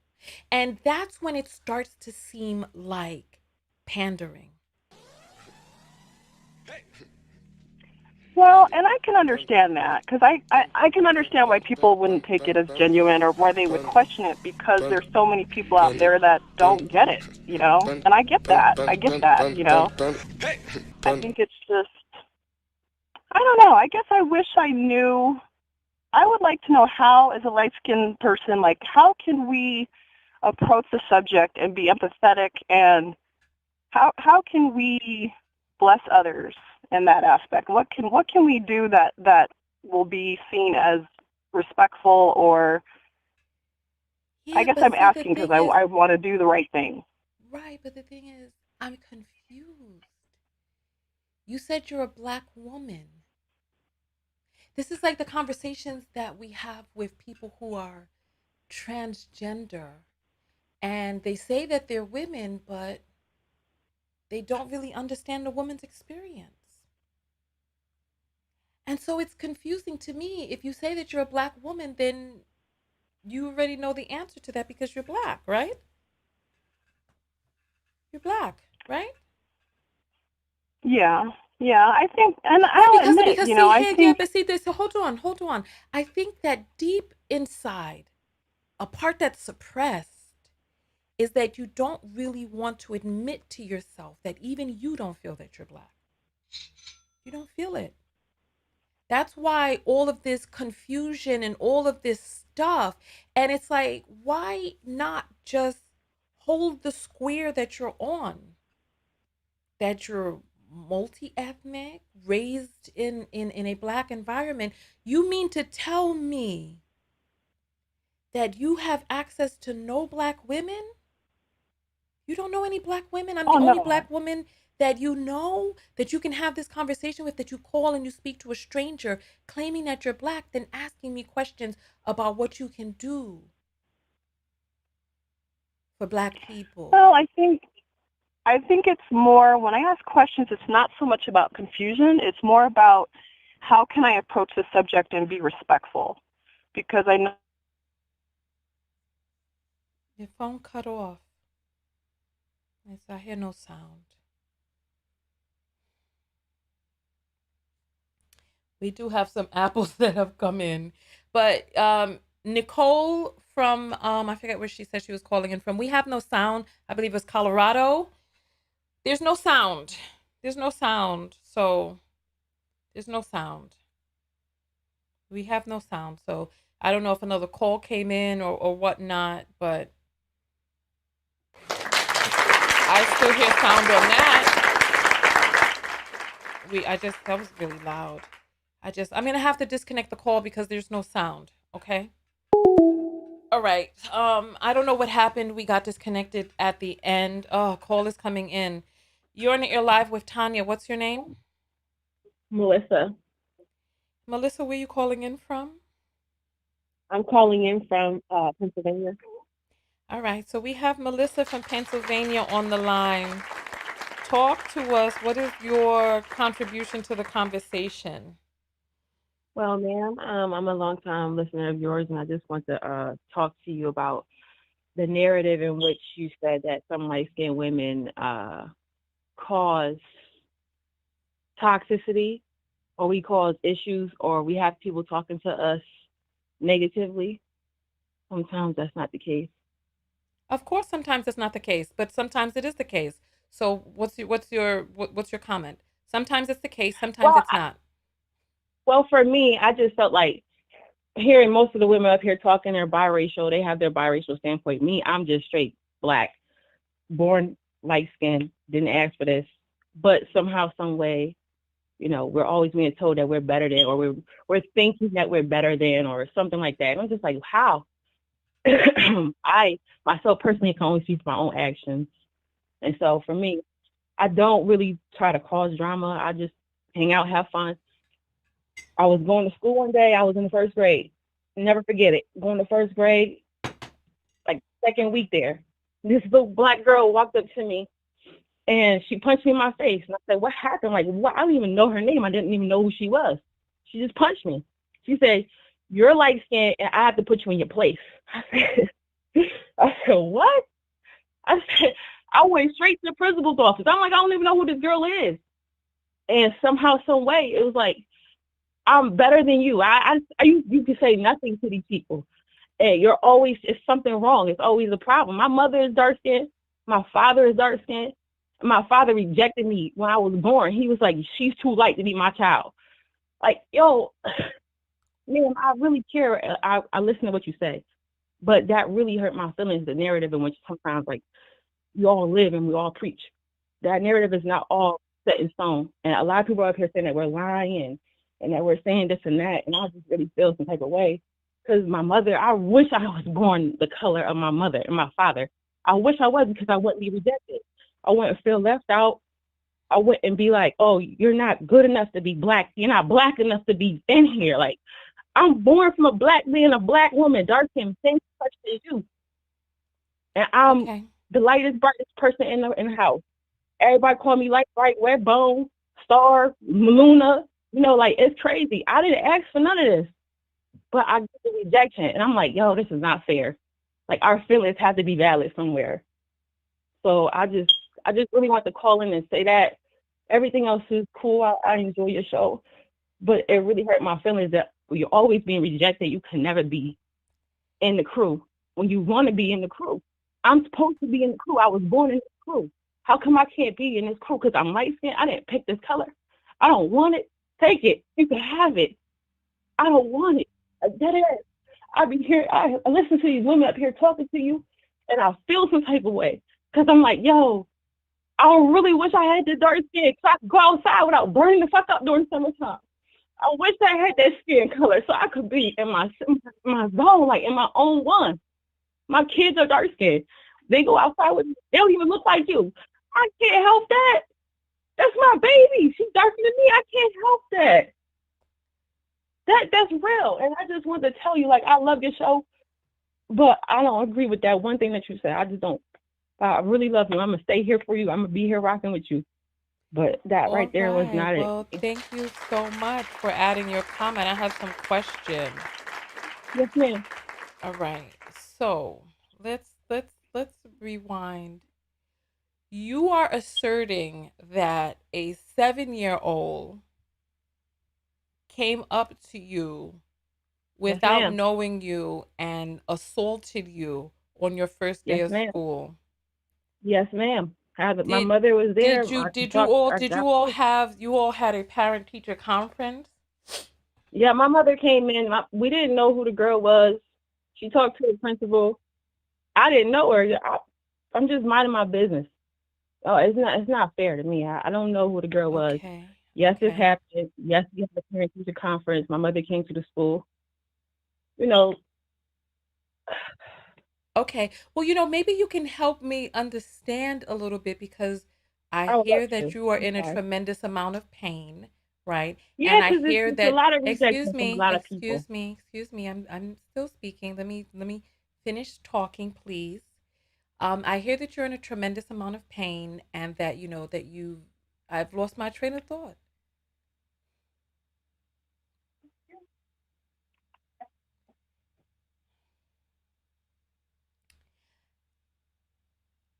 I can't get it back. I don't know where it is. But listen, so You want to get we were help with talking. understanding. So hold on. So there was something that I wanted to say. It was about ugh, I can't get it. It's gone. So anyway, so I hear that you're in a tremendous amount of pain, that you said that you feel rejected, etc. By black women. Maybe you can help me understand why does it hurt you for people who are a darker complexion than you to say that you are a different complexion than them? Why does that hurt? Help me understand.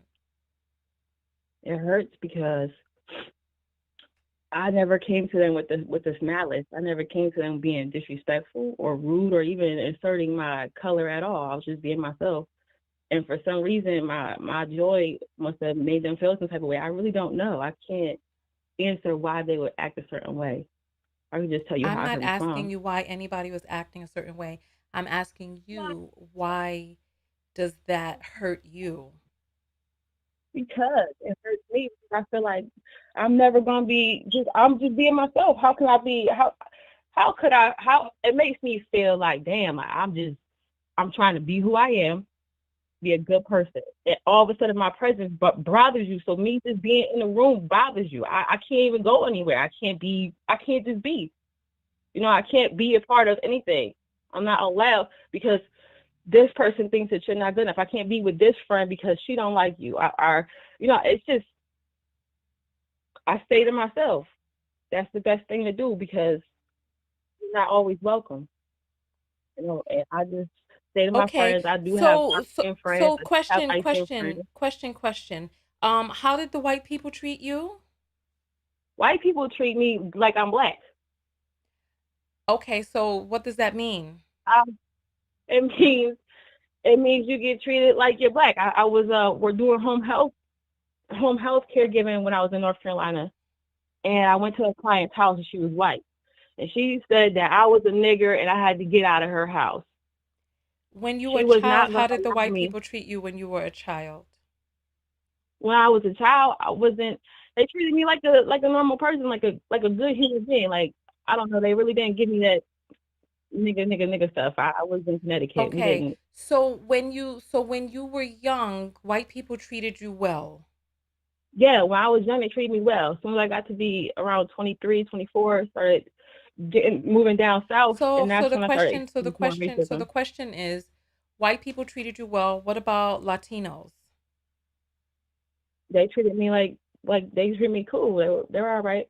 Okay. So how did black boys treat you? Some good, some bad. Okay. So what I'm hearing is that of the people that you came into contact with, how did Asian people treat you? Never. Mm-mm. Okay, so you know Asian people. So of the people that No. you came into contact with, white people treated you well, Latinos treated you well, black men, you said some treated you well, some treated you poorly. So when you were when you were a little girl, the black boys, some of them treated you poorly. The light skinned black boys treated me bad. The light skinned black boys treated me bad. Dark skinned black boys treated me okay. Uh, it was, I don't know. It's just Okay. I can't pick say which one is which because everybody has different skin colors, skin So tones. I so don't you really say know so you that. say the light skinned Understand. black boys treated you bad. When you say bad, what do you mean? They would tease you? like pick on me and stuff like that. Little, how kids do when they're like, Okay. Okay. elementary So school. what I'm trying to understand is all of these people treated you well except for some black people, or did Some black women. That's what I'm gonna say. Some black women, some black men. Not all. I'm not gonna say they were we're all talking light about skinned or all dark skinned. children. People all We're different not colors. talking about women and men. We're talking about children. How did the And children treat, how did the black girl children treat you? You said one punched you in your face. No other black girls treated you well. that was so one punch in my face. Some were like not talking to me, not clicking with me or whatever. You know how kids put you in certain positions where you either sit on this side or you go to this side. I went to the side where I was just cool with the girl with the glasses, and I was hanging out with the kids who like to do science. I was just into that. I didn't really, focus on color like that too much. That was never always a part of my goal. I just remember certain things that happened with certain people throughout my life that I just want to tell you about. 'Cause Right. But see, I'm trying to understand, the impetus for this animus and what you're feeling on the inside, all of this hurt, because I'm trying to figure out. You remember the black it's a lot girl. of hurt from not just the black girl. It's a lot of hurt not just from, the black girl. It's like hurt from my stepfather, hurt from my family, aunt who didn't want to be bothered with us, you know, stuff like that. I don't know. Okay, so Weird. let's so see, but see, the thing is, we're talking about we were talking about receiving vitriol, people saying, "Oh, you think you're better than us," right? You Yeah. said that in your school you were first grade. First grade is 6, hmm 6, 7, First depending grade, on I when was you're. 7 years old. I was Okay, so 7 years old. 7 years old, right? There was a black Yes, girl that ma'am. you said that was also 7 and No, assaulted you. She wasn't 7. I was 7. I was in the first grade. She come to find out was in the third grade. She was older than me. She said she had to put me in my place. I don't Okay. know what that was about. All So that's right. why I So, just all like right. confused. I Okay. was. So there was It's, a girl that you say was 9. She came and she punched you and to put you in your place. Were there I any don't know black what it was girls who about. stood up for you? No, we was all our first day in school. I went straight to the principal's office.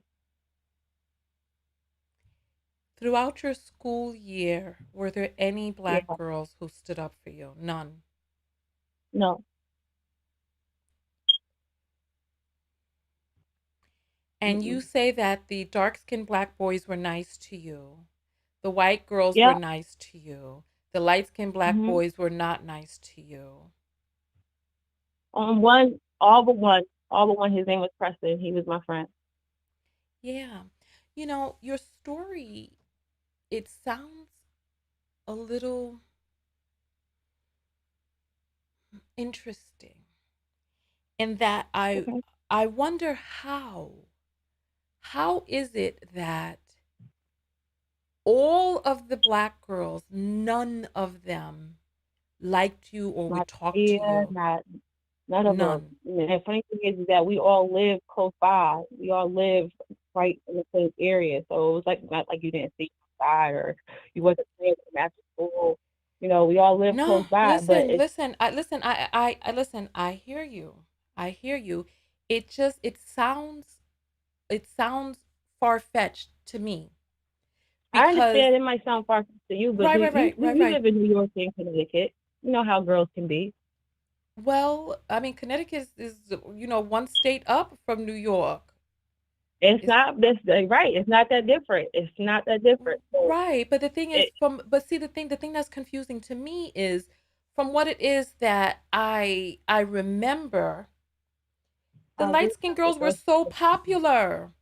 Everybody wanted to yeah. be near them. They were so popular. So I find it strange I'm that not sorry. one black girl wanted to be near you. Not one. I mean, I don't know why. I just didn't really like click with them like that. They didn't really like me. I was always on the outside looking in. I was always the nerdy girl. I wasn't good enough. I wasn't pretty enough. My mom didn't buy the Jordans, so I couldn't fit in. And it was always something, I don't know how come. it has to be where you have toxicity, so you are the one that has to be on outside. Maybe I don't have toxicity. Maybe I'm just social anxiety, or might have some problems because of home, or my father or my mother or my brothers and sisters. There's Yeah, but something let me wrong. You ask, know what I'm right. But let me saying? ask you this question. Is it possible that some of the kids did not hang out with you because you kept to yourself, because you were shy, because you didn't really speak to the other kids? Maybe because of the experience you had on the first day. Maybe you pulled within yourself.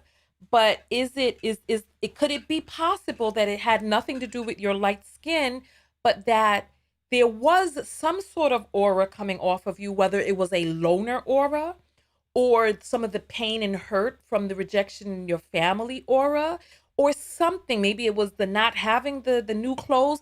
Do you think that there was some sort of aura that was coming off of you that stopped other kids from wanting to play with you or be near you?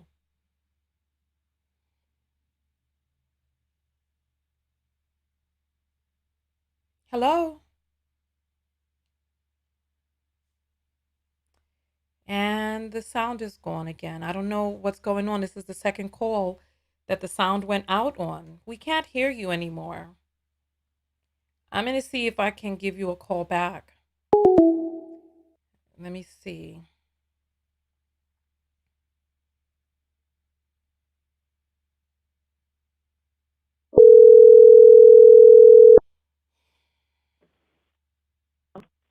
Hello? Hello, Yeah, the sound went out. What did you say your name was again? Melissa. All right, Melissa, is it possible that there was some sort of aura that was coming off of you that made children not want to hang out with you? No, I'm not gonna put myself in a corner. No. So it is completely impossible that you had any type of aura that stopped children from wanting to hang out with you. That the only reason that it could have been is because your skin was light. No, I'm gonna say, all right. I'll say this. I'm not sure what the problem was, why they didn't want to hang out with me. I'm not gonna blame it on my light skin. I'm just gonna say this. The girls just told me that I was better than them. I'm like, how? You know what I'm saying? There's no possible way. I don't know. I can't dissect their brain and say, oh yeah, this is the reason why I'm like, because I'm better than them. It might have been the light skinness. I don't know for sure what it was, but I was told that I'm light skinned, so you're better than, and this is the problem. This is weird to me. I've been getting that for a lot of like years of my life. I can't go back and pinpoint each particular year, but it's been happening. And I'm like, yo, this is really weird.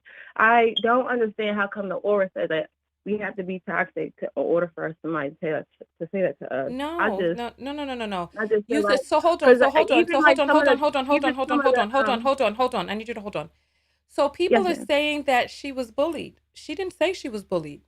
She said I she was kept to bullied. herself. You didn't say I you was were bullied bullied. at home. Well, no, I didn't say I was bullied, but I mean, that was a bullied moment right there. You can't say that So, wasn't a bullied right, you moment. had, okay, You was you right you when you were, said it on that listen, notion, but like I'm every day sorry, when you why go are to you school, hollering at me? I don't oh, understand. What did I I do to apologize. deserve for you to I holler at me? apologize. I called you back so Excuse that me. we I'm could sorry. talk, and I don't understand what this is. All right. So she didn't say she was bullied. She said on her first day of school she was assaulted and that the kids stayed separate from her. She didn't say that they were teasing her. She didn't say they came up and was pulling her hair and antagonizing her and all of that. She just said she was separate from them. That's what she said. These are her words. Rewind it. She's right. I'm trying to figure out, because you're saying that it was because of this reason, and I'm trying to find out if there was any other reason. You said you wore glasses, you were nerdy, you kept to yourself, you didn't have the latest clothes, that you all lived in the same neighborhood and you just really didn't intermingle, that you didn't have much in common with the other girls. Yes, ma'am. Okay, so could it possibly be that you all didn't have stuff in common? Did you jump rope? Did you play double dutch? Did you do any of those things that the other little girls were doing? Yes, we're not. I was not included, so like I said, I just went to do my own thing. Okay. Play with me. Okay. Have you gotten any type of therapy about, the hurt that you felt from rejection? Not regarding that. No, I have not. But I have been to therapy for other things. Yeah, well, you can talk about these types of things in therapy and because those are your formative years. So how this went on, the things that took place during this time shaped and molded you into who you are today. So these are definitely things that you can talk about in therapy, because one of the things that the nature of children, right? Children can be very vicious. However, children have really short memories, and children are always looking to play and connect with one another. I think that I think it's far-fetched that not one black girl wanted to play with you, not one, and that you made yourself available and that you were open and available and that there was nothing else besides your light skin. Because you said that the white girls were friendly to you, the black guys were friendly to you, the Latinos were friendly to you, yet you still stayed alone. You isolated and you stayed alone, even though there was these other groups of people that were nice to you. Why did you isolate? Because a certain group of people weren't your friends, but there were other people who wanted to be your friends. Why did you isolate? That's what I'd love to know. Well, ma'am, I didn't isolate. Like I said, you don't hang out with people if you don't get a good reception from them. So I just went to the kids that I was cool with, which was Preston, the light skinned boy. I went with Brandy, which was a dark skinned black girl, and I went with Jose. That was it. It was just us four, and that's it. That was So all. now you're That was saying that a the first dark-skinned grade. black girl was your friend. I never said that there wasn't. I said I had one I instance think where you a you dark need skinned to you black need to girl. you need to rewind and listen to this phone call again. You said they all Ma'am, rejected you. I never said that. I never said that all black A women liar talk tell. down to You're me. in my ear now lying. And I don't like to call No. people liars. Rewind the phone call. You said they all All right. rejected you. Miraz, I don't understand.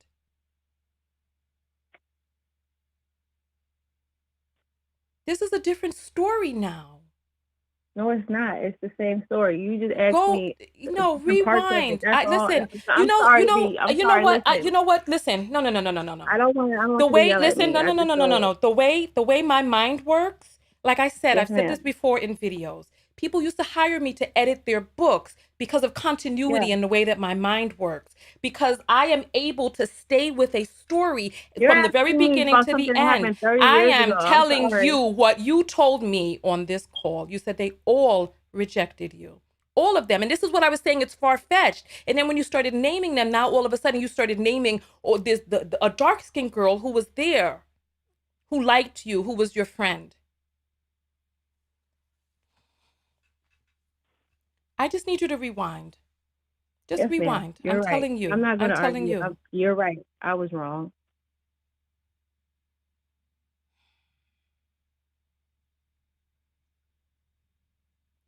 Well, to answer your question for calling in, I never said that it was all people who received these statements that behaved in a manner that brought the statements on. I said that it was a possibility.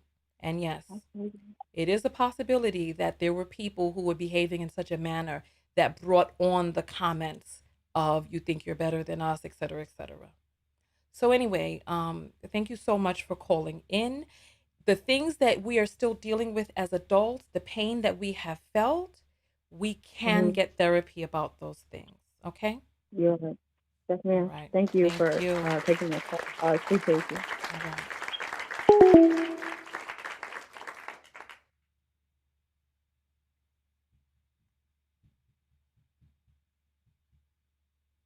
Tanesha, you're full of shit. I dare you, please call in and tell me. Put your face on camera and tell me I'm full of shit. The thing is that you people need to stop doing is you need to stop hiding behind the cloak of these social media sites, saying things on the internet you know that your black ass will not fucking say to my face. You are full of shit. You are.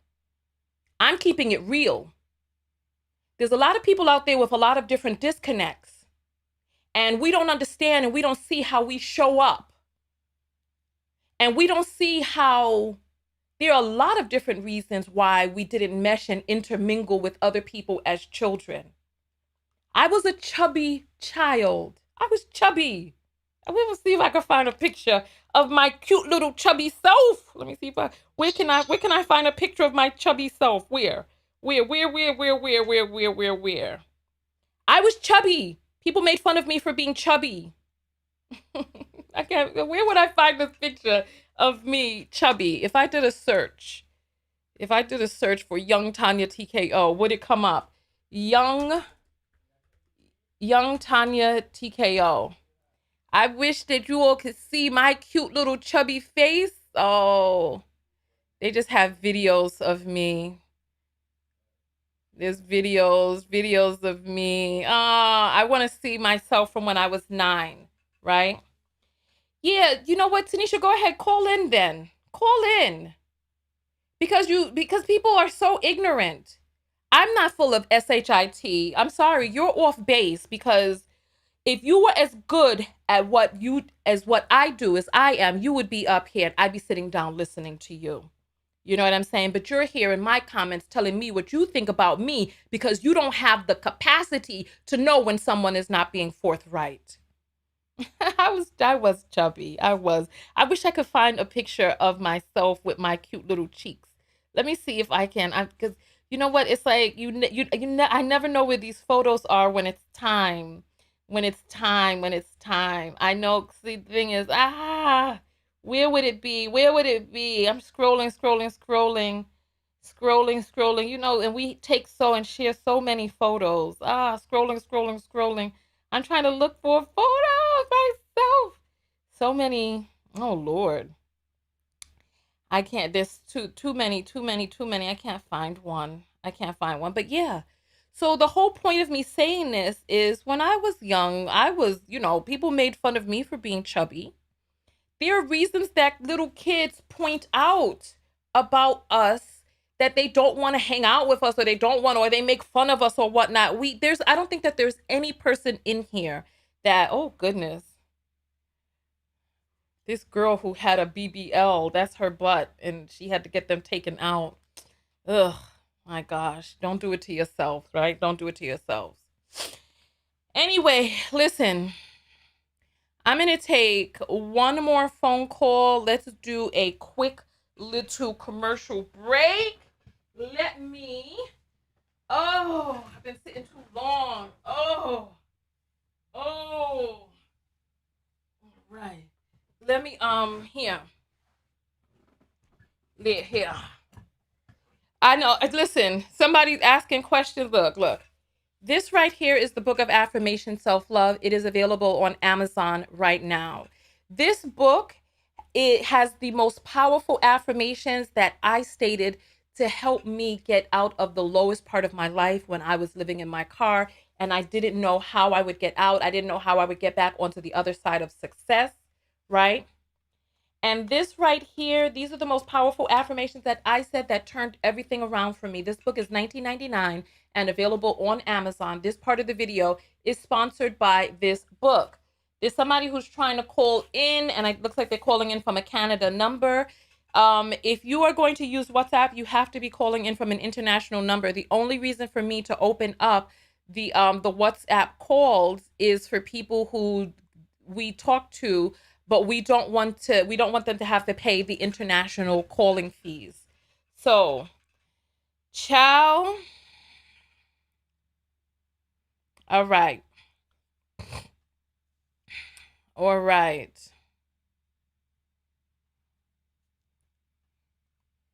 Tanesha, give the last 4 of your phone number so that I can grab the call from you, because you're claiming that it's busy. Type in the last 4 of your number. Let's grab the call right now. Yes, let's do that.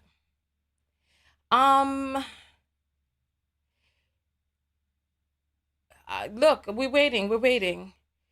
The books that are sold on Amazon, oh, you know what? We can check the apples while we're waiting.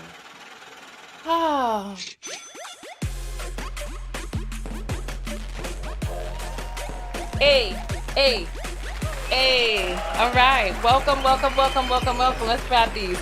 Javita sends 111 and said, the artist is Harmonia Rosales. What is, the artist for that? Thank you. Oh my goodness. I'm going to have to, let me put this, thank you. Because I've been wanting to know who the artist of that painting is. Thank you. Thank you. And The Harvest by, oh wow, so you all know this painting. My knockouts are so brilliant. And Rich sends $3 and says 7931, I would love to speak with you about this. Tanesha, what's the last four of your number? Right? What's the last four of your number? I'm waiting.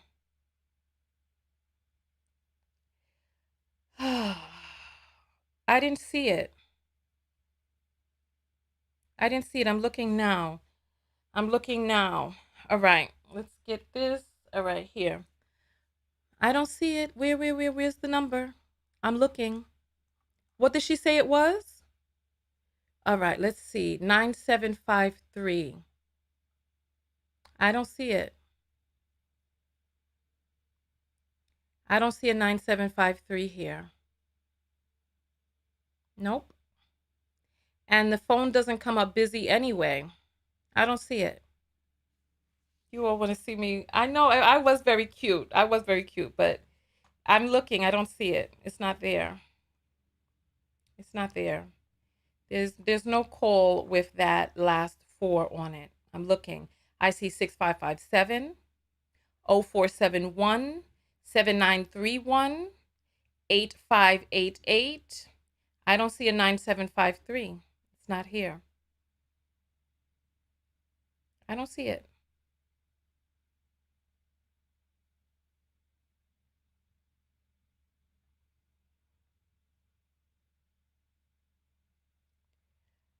I don't see it.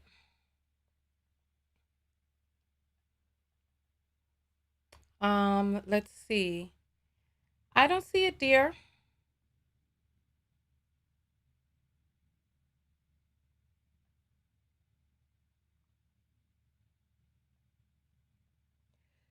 What?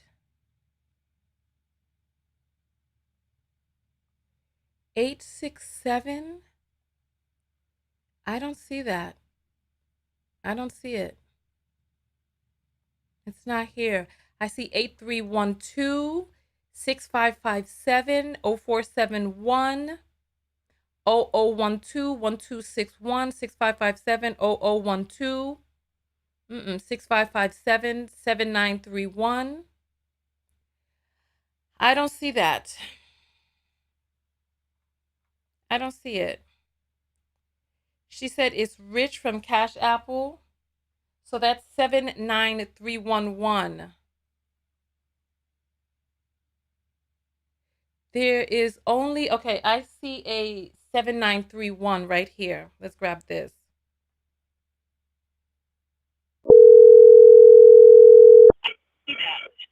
Yes, hi. This is Tanya. You're on the air live. What's your name? Hi, Tanya. My name is Ashley, and I'm from Dallas, Texas. Yeah, this is not you're the person who did the Cash App, Rich Cuss? Yes, I wanted to talk about the colorism and stuff. Oh, we were trying to get Tanesha on the line, but somehow the number that she claims is just not on the list. But it's not that's on cool. there. Yeah, I saw what she said. That's cool. Did you want me to go ahead and go on, or wanted to? Yeah, you might as well go ahead. Go ahead. Okay. Well, I've been watching for a long time. This is my first time calling. I really love your show. You're hilarious. What I wanted to say was, okay, I have 4 siblings. I have I have one mixed sibling, and he's the only person in my whole family. My little brother is 23 years old. He's black and white. He has a sister, and also she's black and white. They have the same father, different mothers, right? So, growing up with 2 mixed people around me, it is hard for me to understand how so many mixed people have this notion that they have it so hard. I'm not trying to take anybody's problems away from them, but it's like I've seen both sides of the coin growing up with a half white, half black little brother. Now, my family does make jokes and stuff, like they call him Red Devil and stuff like that, but he does. It's never really bothered him. You know what I'm saying? Mm-hmm. But his sister, she's really pretty, light skin privilege, pretty privilege type thing going on. We would go out to bars and stuff, and dudes would just come up to her and talk to her, and she would be like, "Well, you need to buy me and my friend a drink," and they'll just do it. You know what I'm saying? Mm-hmm. I've never in my life ever heard her complain and say that her light skinness has put her in a position where she feels bad and stuff. Now, obviously, everybody's situation is different, but it's just really hard for me to sit here and listen to these mixed people, me growing up in the South, in Texas, with with biracial siblings, seeing these people be like, try to say that they have it so hard when I'm with my half sister, but she's not really my sister, you know what I'm saying, but I call her that. When I'm with her, I get all the pretty privilege she gets, and I'm not a dark skinned Black woman. I might be a shade lighter than you are. It's hard for me to understand. I really be trying to understand, like, what is the big thing? Like, why do you want to be a part of the oppression Olympics so bad? Because how some white people just will because see... you haven't seen it, does that mean that it has not happened? No, absolutely not. Absolutely not. Doesn't mean it doesn't happen. But most of the mixed people that I'm around, they don't have these issues. I mean, it's just what I'm saying. Like, I grew up with those two, but obviously there's many more that I went to school with. I never saw people being like, "Oh, you're not Black enough. Oh, you're not white enough."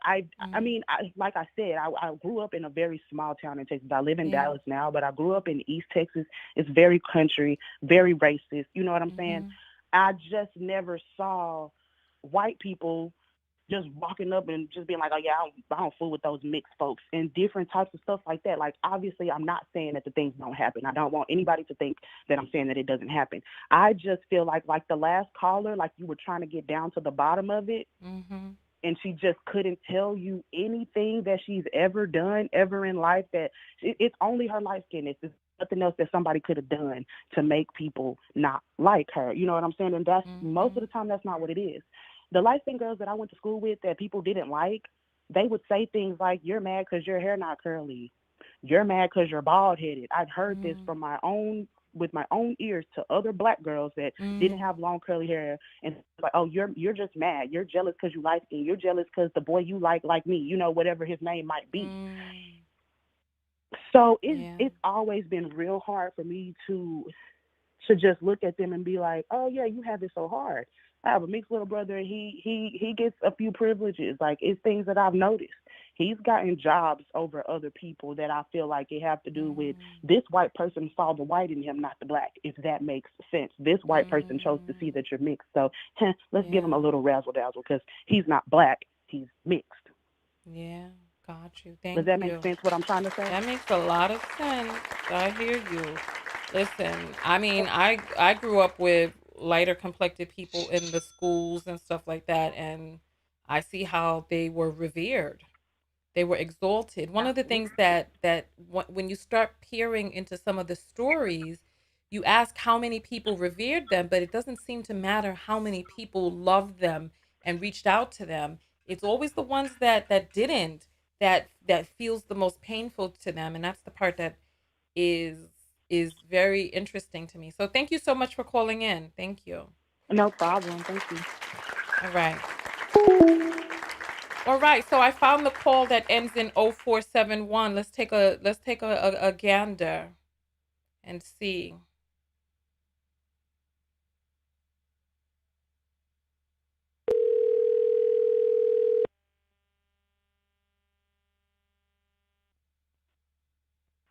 Hello. This is Tanya TKO. You're on the air live. What is your name? Hi, Tanya. It's Tatiana from Toronto. Yeah, hi. We were trying to get in touch with Tanesha. This is the last four digits that we were looking for. Yes. Are you sure it's Tanesha or Tatiana? No, it was Tanesha, the one who said that I was full of shit. Was that you? Oh, no. That's not me. No, that's not me. That's the one that we were trying to get in on the line. Oh, okay. I'm sorry. Okay. But I did call in, though. I know that you called in because people were given the last four of trying to help me locate this young lady who said, who said I was full of shit and said that she would tell me this to my face. Oh no, I remember seeing that on there. I remember seeing on there. No, that's not me. That's not me. I just wanted to call. I called in because I wanted to comment on the subject today. All right. Well, I'll give you 2 minutes to comment, and then we're going to do the search for this young lady again. Okay, yeah, let's find her after. But I just wanted to say, you know what? I find it very unfortunate that as melanated people, because we're melanated people, we're going to come in different hues, we're going to come in different shades, we're going to come in different colors. I find it rather unfortunate that as a people, we have allowed other societies outside of ourselves to just create such a division within us, among us. Because lighter skinned black folk, darker skinned black folk, and even the ones in between, we create this resistance towards each other. We bully each other. We chastise each other. We pick on each other because of something that we could not choose. No one can choose what color they're born, what shade they're born. But instead of coming together, especially, it being Black History Month, we need to come together a lot more and find what we have in common. Instead of constantly, because it does happen. It does happen. Like my mother, for instance, her sister is darker skinned, she's lighter skinned, and they hate each other. And to me, it blows my mind because it's like, you guys are sisters. Like, I'm an only Do they child. hate each other because of the light complexion, darker complexion? Yes, because they're Guyanese. You actually had a Guyanese caller call in earlier, and they're Guyanese, and she can attest to this. In Guyana, it's like when you're lighter skinned, you get treated differently than when you're darker skinned. But those two sisters, they grew up hating each other, and they hate each other to this day. Well, And I don't know what to say that's the inception of that hate. Because we don't have an idea of everything that took place during the upbringing. So I who knows the full breadth when and they were depth. growing up, my mother got treated a lot better than her sister did, especially from my grandfather. And that stemmed that animosity between the two of them. And it exists to this day, but it happens all around our community, where the lighter skinned ones and the darker skinned ones, they have feuds that don't really hold weight. That started just because of the shade issue, just because of the colorism, because they might say, okay, this person from this part of society gets treated better than they might. Okay. It's So like is it possible that part of the animosity that exists between the two sisters is because the favoritism that one received and how she lavished in the favoritism, how she dealt with the favoritism? I wouldn't say so, because honestly, as they grew up, my mother left the country before she did, and my mother helped her raise most of her children. She was there to So support you were, her but you through weren't thick there and when your thin. mother was a child, so you don't really No, know. I wasn't there when she was a child. Okay, No, just all right. So stories that I've heard so from this other family so this members. is just this is hearsay. We don't know. This is secondhand information. We don't know. I'm sure we've seen siblings tease one another and who were favorites and all this other stuff, and there's so many different things going on in the dynamic. So many different things. No, that is true. That is true. But we do see that play out in society all the time also. Yeah. Well, Dark skin against light skin. When you look at Black culture, it's always been a dark skin against light skin type of thing. But we use that to segregate ourselves from each other. But when another race outside of us looks at us, they see us as all Black. Whether we're light skinned, we're brown, we're the darkest hue, they all look at us as Black. So we you are not them, say, and they are not us. so you feel that Thandiwe Newton and Viola Davis are viewed the same way by white people? To a lot, yes. All right. And so it means nothing to you that Viola Davis, excuse me. I mean, when a white person it means nothing to you that Viola Davis speaks about, the trials that she's had to deal with navigating through Hollywood as a darker complected woman.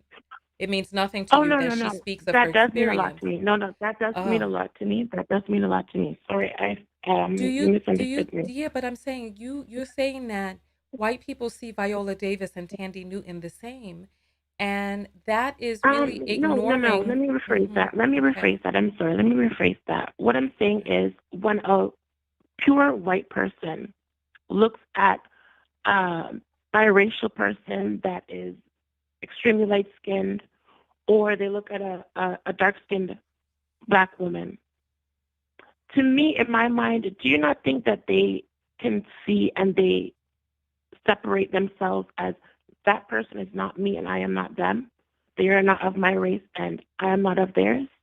Are you saying that colorism doesn't exist, that there are not lighter complected black people, lighter complected Asian people, lighter complected Indian No, there people is. that There is. receive But I'm favor from white people based on their proximity to whiteness? oh no, it doesn't. Okay. It does. It is. Well, you know Yes, what? We appreciate your point definitely. of view. Thank you so much for calling in. You're welcome. All right.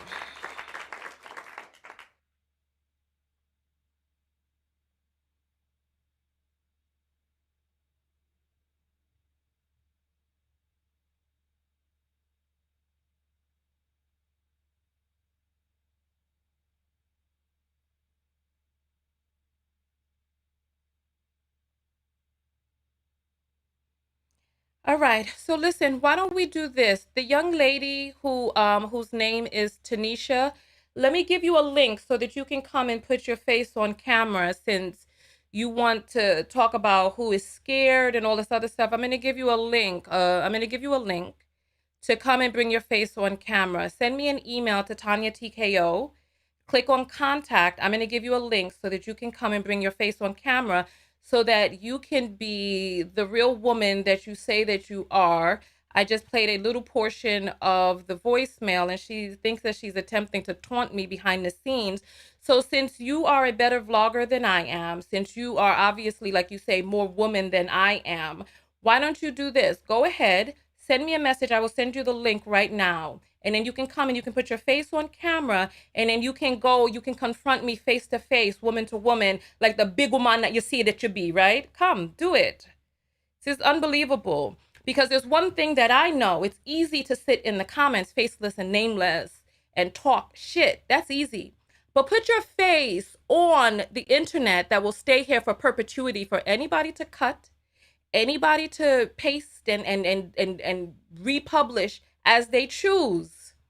Come, because you don't get the opportunity to see me here with my face on camera and then stay in the comments and or become a voice on a phone. Write to me and I will send you the link. It's unbelievable. Do that. Do that. Do that. I'm refreshing and looking right now. Send me a message. Send me a message. I'm waiting for it now. Because people think that they're so cute and they don't understand that there's a lot more to this than just sitting down talking. That part is easy. Sit down and talk. I'm refreshing right now. I'm refreshing right now.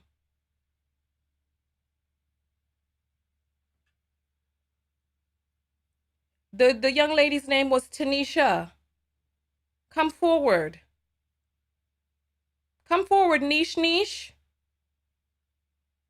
Because you want to talk about what a big woman you are, right? I'm not wearing underwear today. So don't talk to me. Don't talk to me about my underwear. I want to see your face, Tanesha. Come put your face on the camera so that whatever word that you say comes out of your mouth in video. That's what I want. Send me an email and I will send you the link so that you can get your video camera on and let your word be associated with your face and say whatever it is that you want to say on the internet. Girl, do that. Because it's so easy to sit back. Do that. Do that. Do that. People got all this stuff to say. I'm refreshing, waiting for the email. Go to TanyaTKO.com, click on contact. Here, I'll even put the link right here. www.tanyatko.com/contact. Because a lot of these things are easier said than done. It's so easy. Sit back and type. Or bring your voice out and be like, I'm going to say this, that, and the other. Let me see your face. Look me eye to eye. Do that. I'm refreshing. I don't see an email from you. I put the link in there in case you didn't remember how to spell Tanya, TKO, even though you're on my live and my show. Go ahead. We're waiting. Nonetheless, lesser than none. Let me check WhatsApp while we're waiting for this girl. Let's check. Let's see. All right. I think we have gotten most of the people who have called in. All right. Look.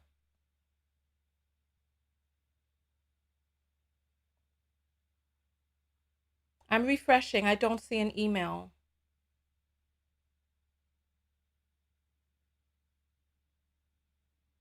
Did she say she sent the email?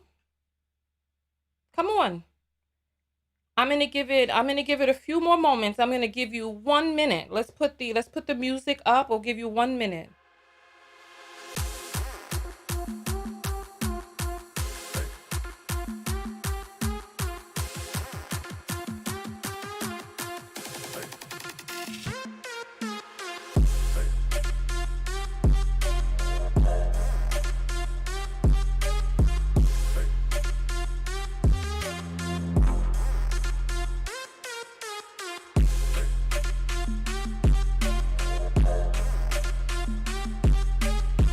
Mm. 45 more seconds.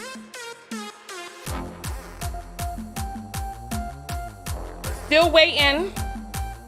Come on.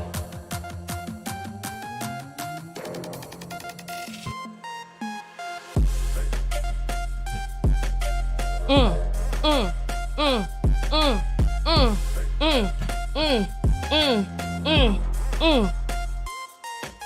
Come on, waiting.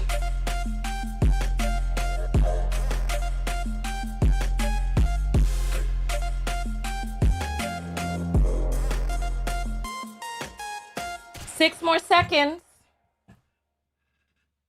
No message.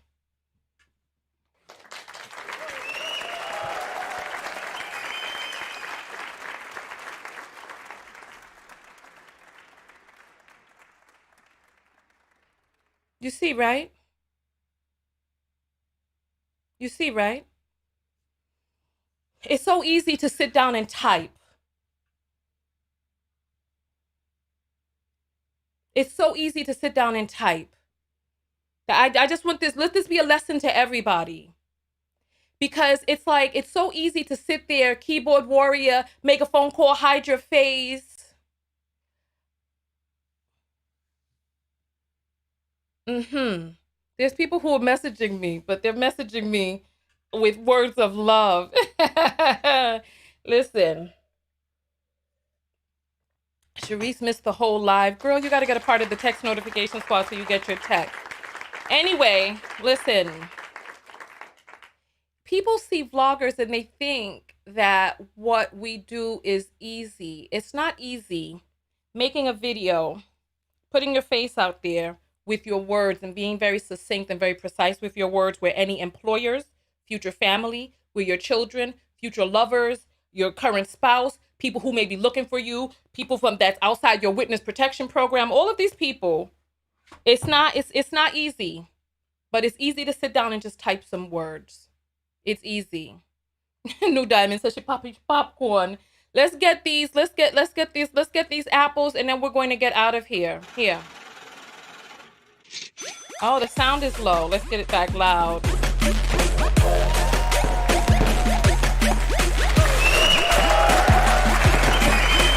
Hey. All right, let's get these apples in. All right, she says, can you pick up my call? I love you, 518. You know what? We should have been off of here a long time ago. Hollywood casting always listed exotic regarding biracial. Interesting. Ashley says that's the same one we just read. Then she says casting appease to audience with biracial with today. Oh, interesting. All right, so we got all of those. Oh, we got one more. A white woman cannot create a BE. Black, I guess, black baby. All right, thank you, Coco, for your comments. Thank you all for coming out today. All right, listen. What shall we go out to today? We'll listen to some Caribbean music on the way out. Listen. All right. Thank you all for coming out. Go out there and love one another. Most importantly, love yourself. And what is the self-love lesson that you learned from today's video? Type SLL. Type SLL and put the self-love lesson in there.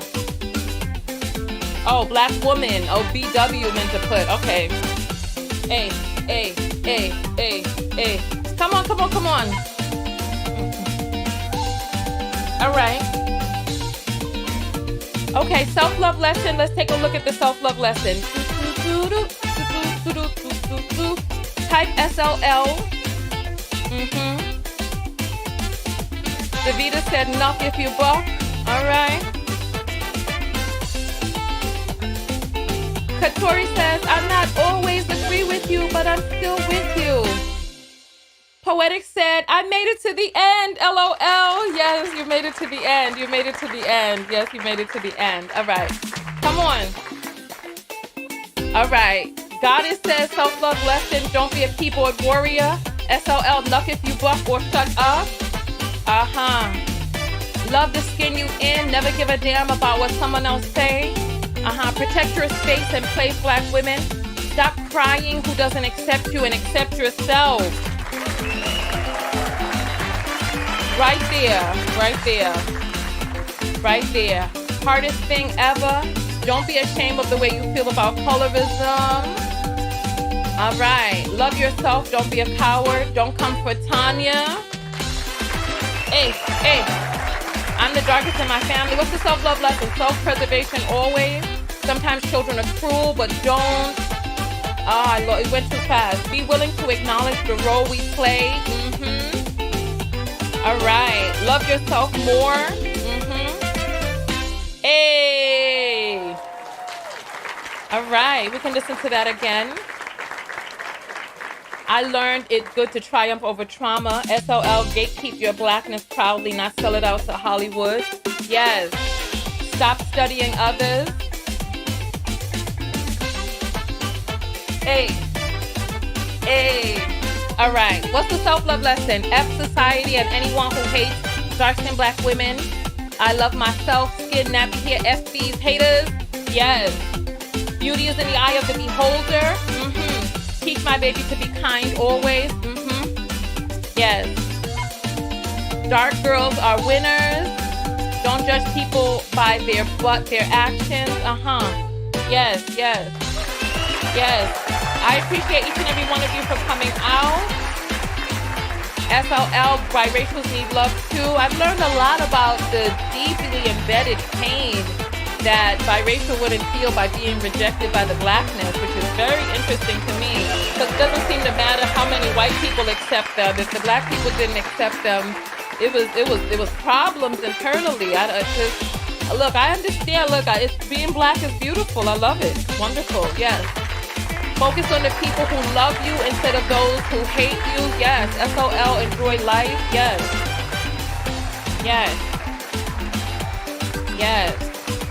Embrace your color. Yes. Biracials have it quote unquote hard as hell. Okay. If you're still triggered over a badass kid from elementary school, get therapy. Yeah, I mean, those things get deeply embedded. Yes, they get deeply embedded. Examine yourself and stop playing a victim. That's not really the case. There's so much trauma. Tammy says they're rejected by both. No, not really. Yes. All right. All right. Here we go. They don't have white smoke, but they can come to grips with their identity. Be careful how you raise your kids. Yeah. Yeah. All right. Listen. Yes, I appreciate all of this. Go out there and love one another. Most importantly, love yourself. And part of loving yourself is all of the things that you all mentioned. Pay attention to the people who want to be near you. Pay attention to those people who got your back. Pay attention to the people who are there for you, who are down for you. Realize that there could be a complex set of reasons that really have nothing to do with you. Has nothing to do with you, of why somebody would not like you for any particular reason that they come up with in their mind. Also, be cognizant that there could be a vibe that you're giving out that is receiving back something in return. Right? And also realize that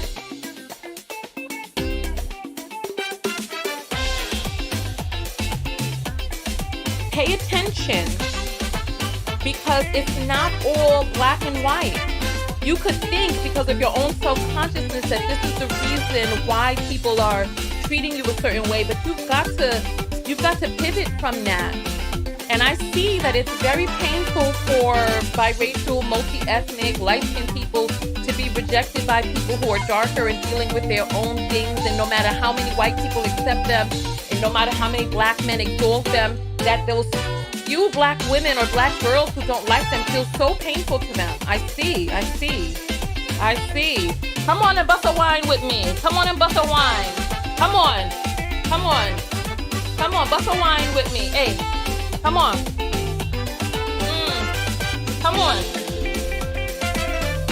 Hey! Come on. You want to juke with me? Come juke with me. Juke and wine with me. Come on. If you want to juke, just go back and forth. Hey. Maybe you can't see it. Here, let me see you. Let me watch me do a juke. Here, come on. Here, juke and juke and juke and juke and juke. Hey, wine, roll it, hey, roll it, and come on, juke, come on, juke, hey, hey.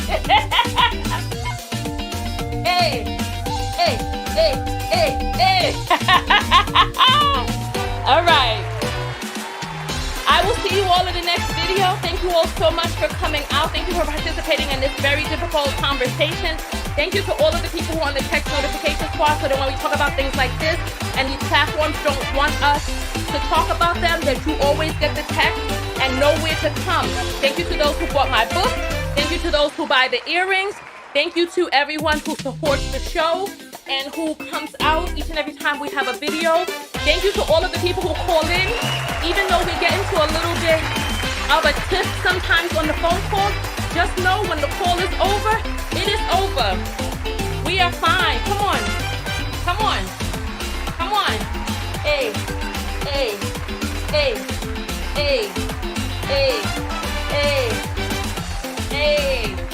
Thank you all so much. I appreciate each and every one of you. I will see you all in the next video. Tanya TKO, and I am out. Walk and love one another. Most importantly, love yourself.